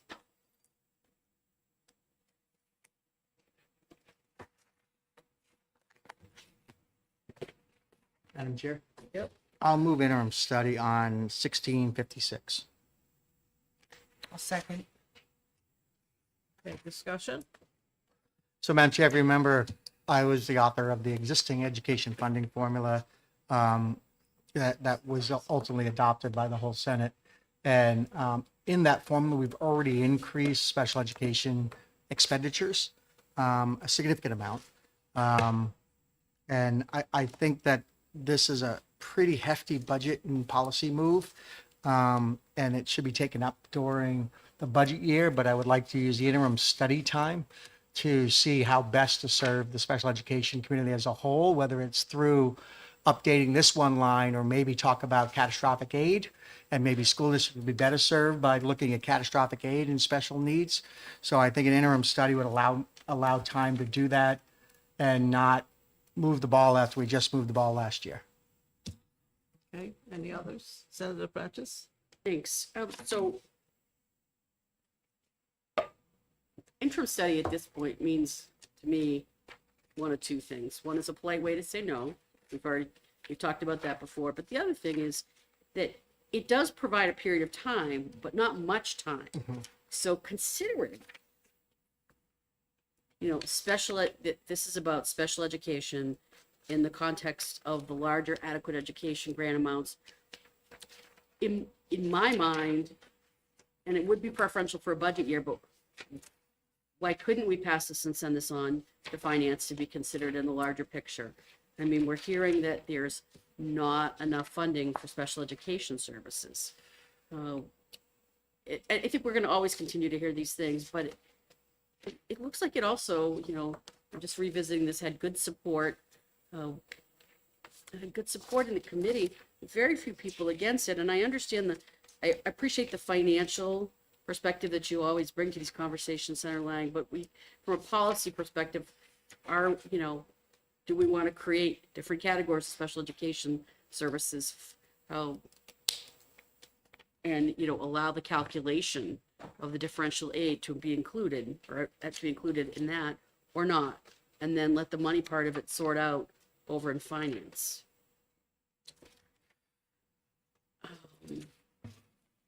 Where is that? There was something.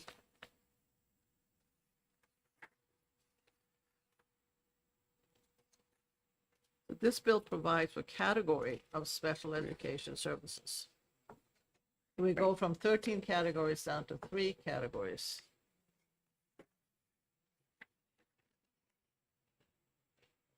Just reading back, there was this letter from this audiologist who testified before us.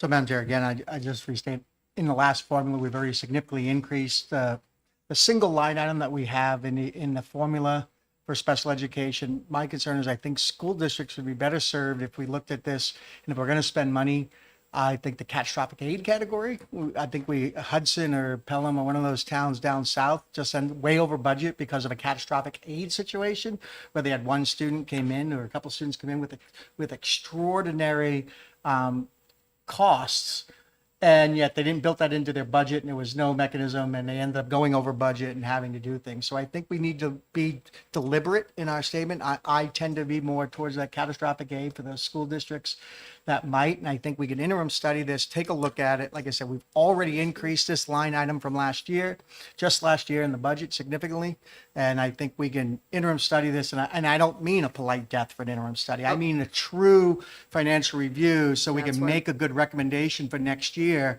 on whether we look at adjusting that one line for all school districts, or maybe take a look at the catastrophic if we're going to spend money in that category, and take a look at what we're doing with catastrophic aid, and maybe help those schools that really get hammered by a high needs student.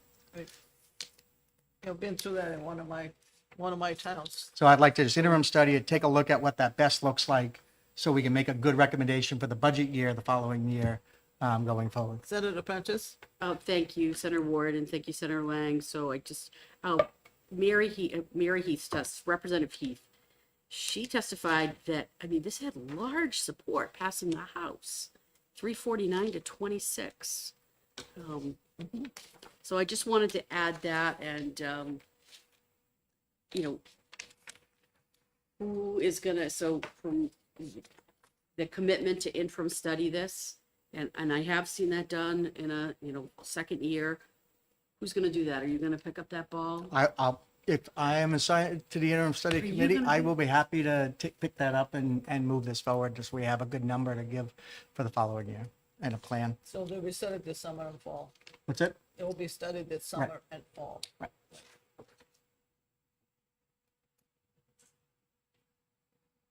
Yeah, I'll go with interim study, provided that we do it, we set it up when we do it.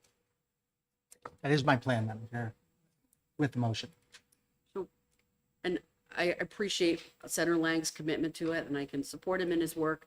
I think given the House vote on this, that I'm not going to support interim study, and we'll just see how this shakes out. But I appreciate the enthusiasm and commitment that you bring to it.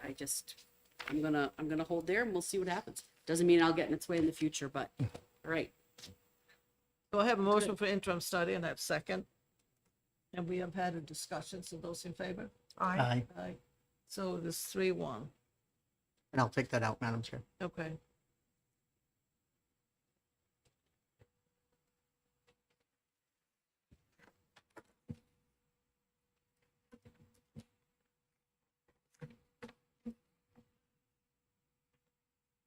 $16.65. Relative to student eligibility for the Education Freedom. Madam Chair, Yes. I'm going to move OTP, and I do have an amendment. Second. Okay. So,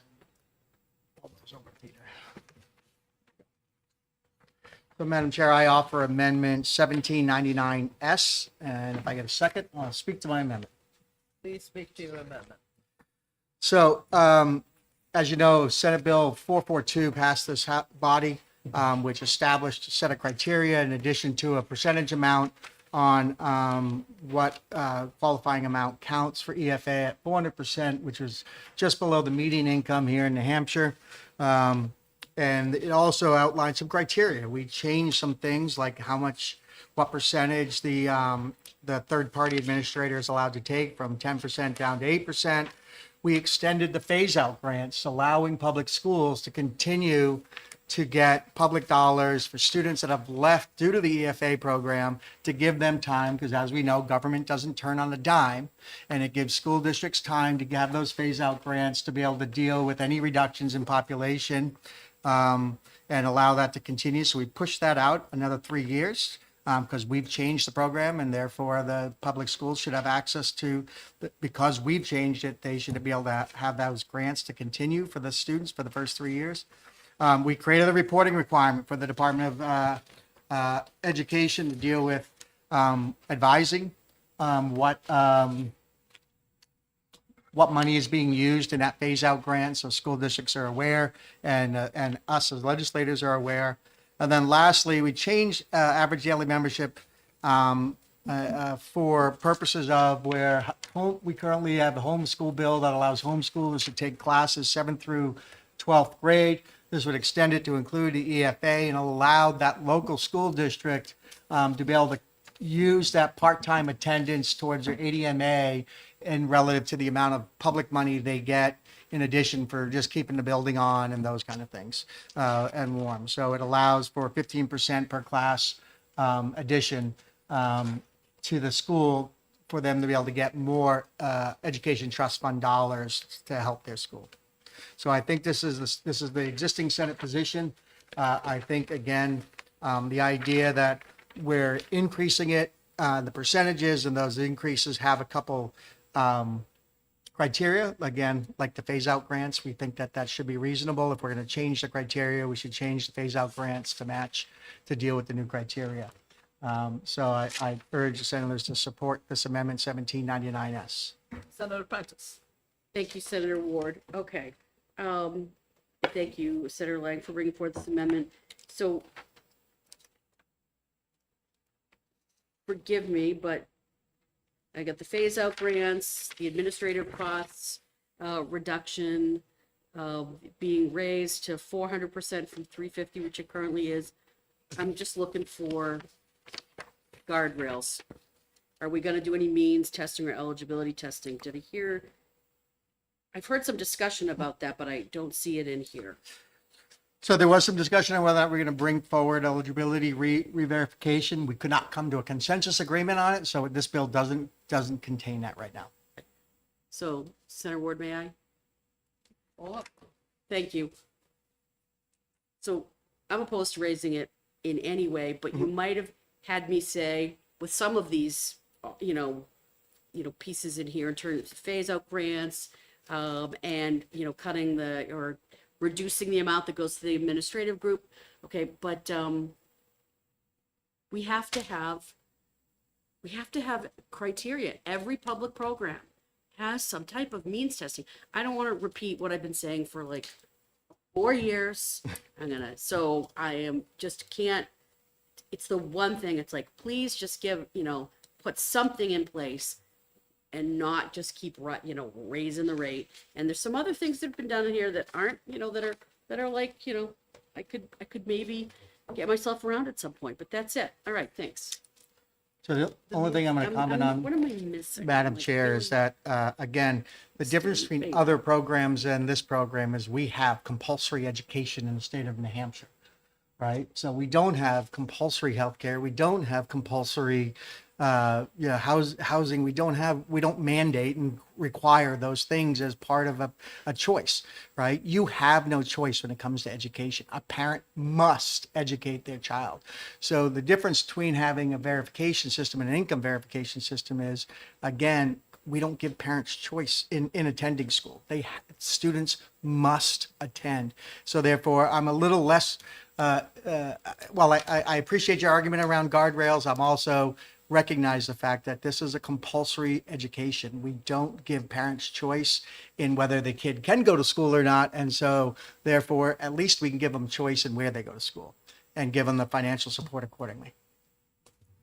I just wanted to point out, the families looking for EFAs have to apply and provide their income. So it is just not giving it to anybody who applies. They have to have their income checked. Yes, Senator Ward, so I'll work this backwards. Number one, you're correct, but they get it checked once. Yeah. Okay, that's it. Okay. Secondly, I wasn't going to prolong this, but since the door's been opened, that's just a new argument, respectfully, Senator Lang, on a different day. If a parent didn't provide healthcare for their child, it could potentially be like abuse. Okay. And so I feel like, I agree with you. There's so many places where we agree versus disagree, but if a parent who has Medicaid for their child doesn't do their paperwork or their income changes, then they lose that. I'm not interested, and I have never been interested in I've heard some reps say to me, you want to rip children out of schools. I think there's a transition process we can build given different grade levels if they should go over that eligibility requirement and look at how to transition them to a softer landing. I mean, I have offered all different alternatives over the years, but we're just back in the same place. That's what I'd like to see, and I would be, there. So, new argument, different day. We're thank you, but we're just not going to agree. Okay, cool. So you're mostly concerned with it if all of a sudden their income should go way up and then should no longer be eligible. Is that the main concern?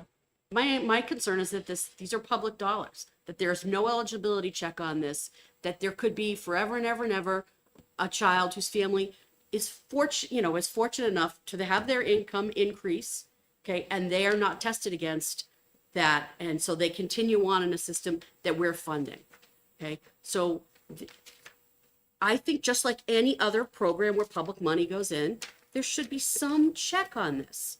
And if they go over that amount, I'm not saying you need, and this is consistent with what we talked about when I was on the Education Freedom Accounts Oversight Committee. I've heard those arguments and am validating what the parents are saying in terms of my child is doing well here, I don't want to remove them. So if we get to a point where they've met or they've come over that eligibility requirement, why we could create some type of softer landing or program, but instead we're just lifting the cap again and not having this one discussion, which has come on again and again and again. Other public programs, you would lose your benefit.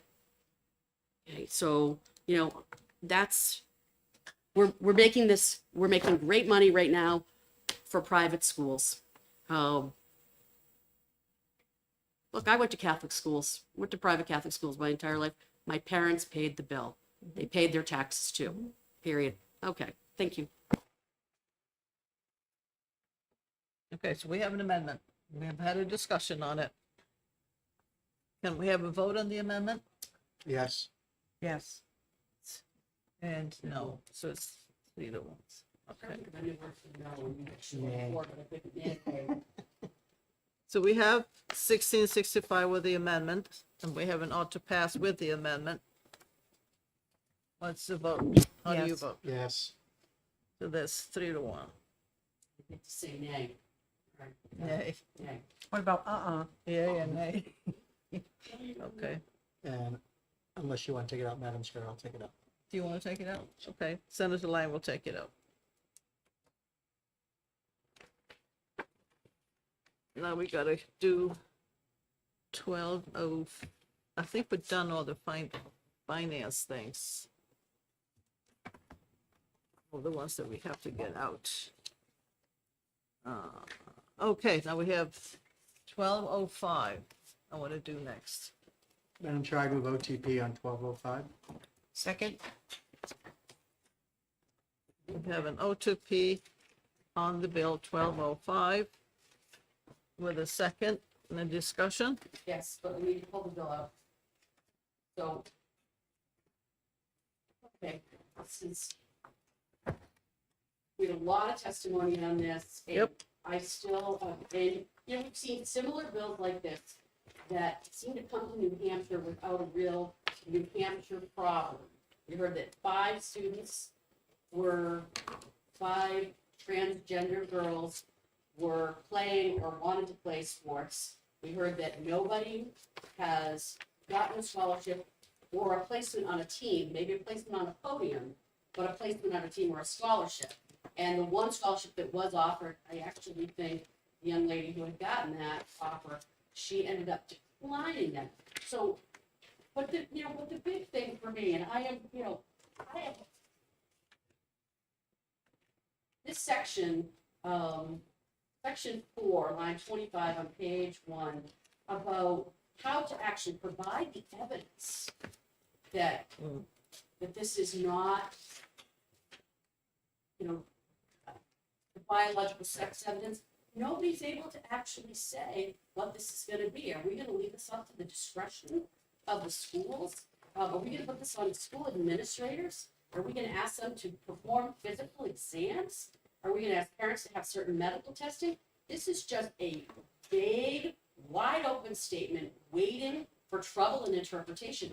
And I asked Republicans, I asked Democrats, and I think I had 1 or 2 people who actually honed in on some actual like lab values.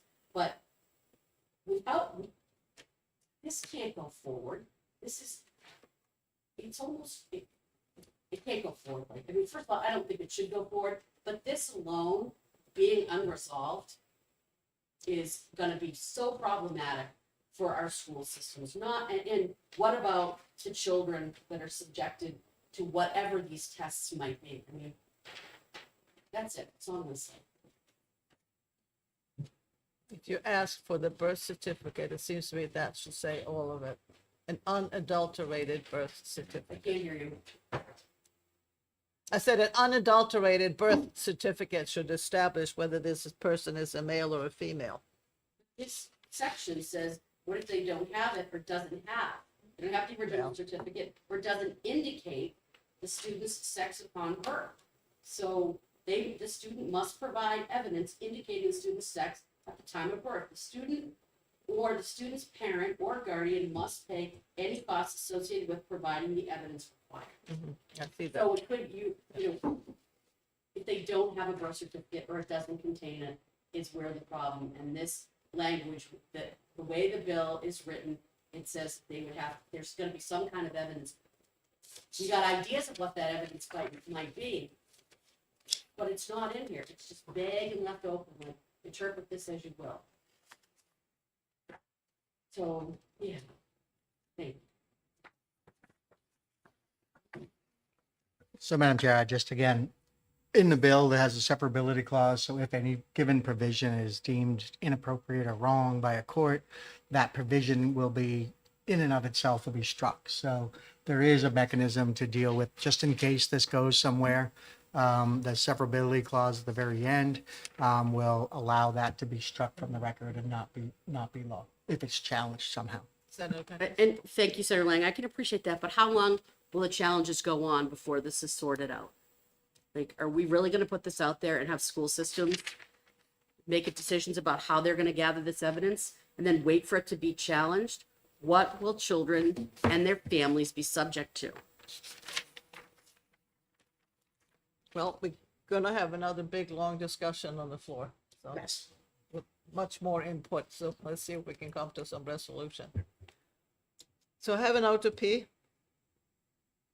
on this bill on 1205 with discussion, and it's, how do you vote? Yes. 3-1?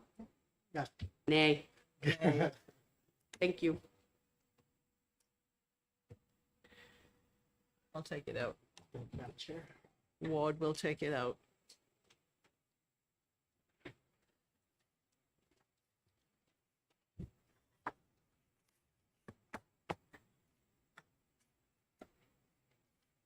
Oh. Let's see what we have. Let's see. 98 is done. 13, did we do 1312? Yes. No, We not did yet. that? No. But 1312. Okay.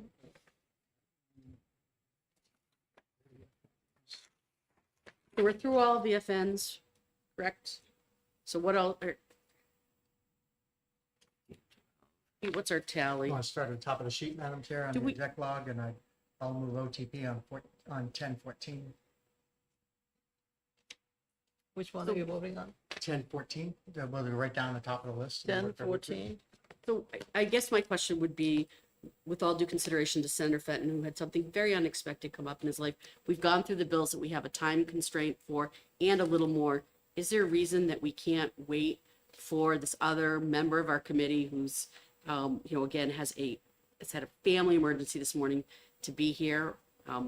I'd like that consideration given to him. I mean, if not, I'll go along, but Yeah, but certainly the finance bills we had to get out. Right. Oh, that's what I said. Like, we got the finance bills off the table, which we needed to do, and we're starting to move down this list, one of which was not a finance bill. Are we going to continue to do it without Senator Fenton, or are we going to wait for him? I mean, do we have? Well, he's not going to come today. I don't understand think. that. Like, So we have to do it next week, and I don't know what. It is just nice to get some of these bills out and debated on the floor. correct. I completely agree with you, Senator Ward. It's just nice to have if you've been participating in the work of the committee, to be able to have your voice put to this. Right. And I didn't know he was going to have this emergency, so I haven't had I time to didn't talk to him either, to I even didn't be able to carry that through. But if we wait with all the bills until we have a full complement, who knows? There could be somebody else missing at some other time. And we have had that happen, that we don't have a full 5 members, and that we have to vote the way we vote and has discuss it on the floor. All right, then I would just like at least a 10-minute recess to call him, see if I can get him on the phone. Maybe it's just 5. I'd also like to just take a quick break. And I'll see what bills are we going to exec? Everything that's on this list? I'm gonna ask the whole 1311. I'm working with the prime sponsors for a resolution on that. And same with 1450. I'd like to hold at least those two minimum, because I'm working with the sponsors for amendments. And then whatever else was on the list that you wanted to pass failed. Well, I was just thinking about 1412, but if it's a big issue, I can. No, certainly hold if it I up. could have, I would like to just give him a quick call. But he can't vote. Nobody could fill me in on what he was thinking. I mean, I have no opportunity to caucus. You're all together. I'm not. I'm left to by my, I'm fine to defend myself. Can I just use the ladies' room real quick and I'll be right back? Thanks. You may. We'll take a break for 10 minutes.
14. That's the way you want to do it. 10? So nope, so 1014, I'll withdraw. I already made a motion. I'm going to withdraw that motion so we can deal with it at a later date. And I'd make a motion on 1312 as auto pass. I'll second that. Okay, we have 13, 12. Oh,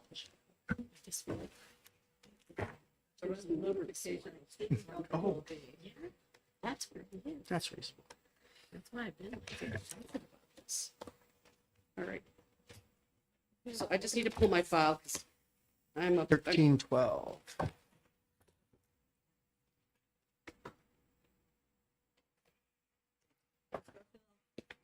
Sure.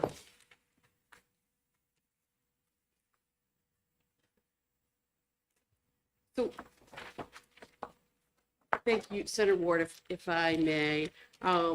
This, I mean, we are, I don't even know why this was brought forward because there's already requirements for notification of parents for, materials that are being taught in school.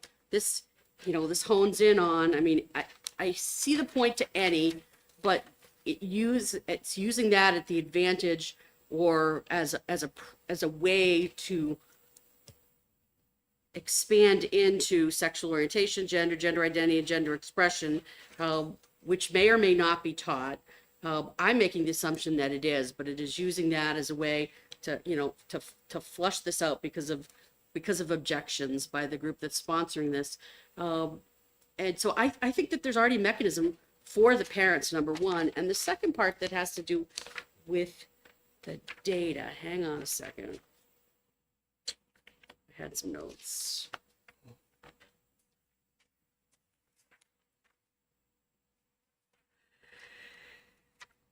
Just need to catch my breath.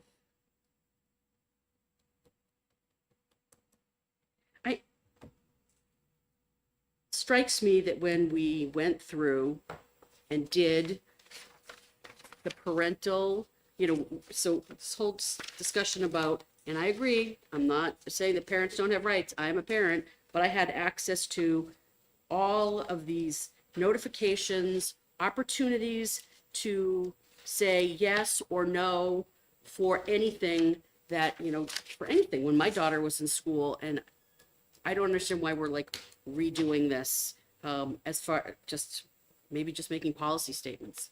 So anyway, I think that I think that this already exists.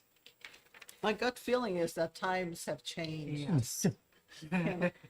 And what was easy for us when our children were in school because we had a different relationships and was easy to get hold of the teachers and get information. I think that part has changed dramatically.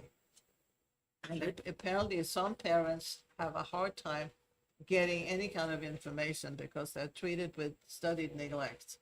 And they're just sort of taking time for the information that they want to have. And I think this is why we have this bill. It's unfortunate, but apparently that's the way it is now. Senator Lang. Thank you, Madam Chair. So again, I think that the original law recognized there are some topics that are sensitive to parents. And I think this bill goes further to identify, again, some more sensitive topics that parents want to have a discussion. It's interesting that under the parental rights law that we tried, or parental rights bill we tried to pass about parental notification and honesty and transparency, the argument was we need parents to talk to their students more. The way I look at this bill is if this topic is coming up and a parent is notified about it, it gives them the opportunity to have the conversation with their child about those topics. And it encourages that kind of communications with parents. So the very thing that the people who were opposed to 431 were saying we need more conversation, I think this is the type of bill that encourages that type of conversation and causes a conversation between a parent and a child. And that's why I'm in favor of the notification. I'm going to be voting yes for this bill.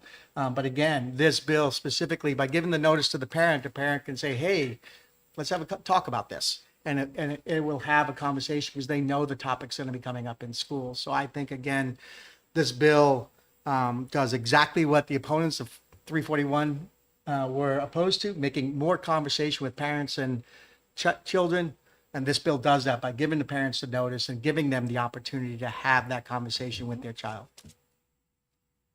Senator Prentice. Sure. Thank you, Senator Lang. It's already exists in law. And in times, yes, they have, I hear what you're saying, Senator Ward, they have changed. And maybe some teachers are not providing the information when they should. I do think these conversations do happen at home or should happen at home, regardless of a law that's already in place. So, that's where I start to have a hard time with this. I mean, I want more conversations between parents and children. I want more conversations between students and teachers. I mean, I just think maybe I had a very different experience as a parent with my child in the Lebanon School District than what I see here. But I constantly feel like it's like death by 1,000 cuts with these bills that come in and try to like just take one thing and go after it where it's already a law that's in place. We're just doing, we're just doing something that I believe already exists, and taking it a step further. Madam Chair?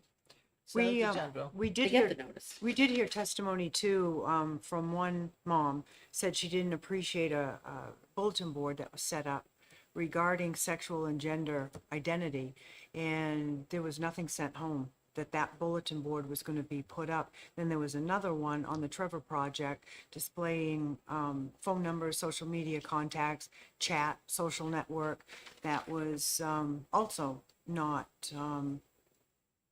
parents were not identified. So I think, it's one thing to have a discussion as to what's going to be taught, but now the schools are putting up posters and bulletin boards that the parents have no idea unless they actually go into the school. But that's not covered under the current. So you're saying that the changes made in this bill would cover all of those materials as well? I would hope it would, but Okay. yeah. And I guess it depends on, so may I? Sure. Senator Gendro, I think ahead. it depends on what we consider course material and used for instruction. And I can remember there was a certain math class that I took and I had a terrible time with it, but there was a bulletin board that an instructor, or not instructor, a teacher, what's her name, sister, like, I wish I could remember her last name, but she built a bulletin board that actually helped explain everything. And, so one could consider that that's part of the course material. I mean, I'm going to say that that's, it's a possibility because when I went to school, that was one way that, one of my teachers taught, helped support us in learning this particular math process. And I think it's one thing to have figures and math projects up on a bulletin board, but to have bulletin boards with information regarding sexual and gender identity is probably a whole different ballgame. Senator Gendro, I understand that, and I'm in theory agreeing with you by giving, I know math is different, but I'm thinking about that experience I had where the bulletin board was I think it was meant to help support us in terms of course content and teaching. So I do think the topics are different. I'm trying to make a relationship to where I've seen this used and how that could be influential, not from gender, but in another educational area. Senator Blank. The only thing I'd say is this last time this statute was touched was over 7 years ago. And that's why, to the chair's point, it's a modernization, right? We're in the different times where teachers are teaching different things than we did 7 years ago, being engaged with things that are different than 7 years ago. And this bill acknowledges that and makes sure that parents are also engaged with that same conversation. Any further discussion? No. Okay, so I have an OTP on 1312 with a second. And how do you vote? Yes. Yes. Yes. Nay. Nay. It's So it's 3-1. And I'll take that out, Madam Chair. We'll take that one out too? Okay, Senator Lang will take it out. Okay, that concludes the executive session. Madam Chair, I move we come out of executive session. Second. All those in favor? Aye. Aye. Thank you very much. Thank you, Madam Chair.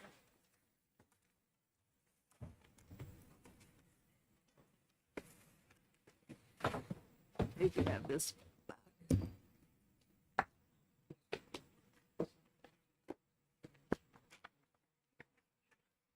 Senator Prentice, if you talk to Senator Fenton, tell him what we've done today and that he will have plenty of time on the floor on the 16th. And let us know what the.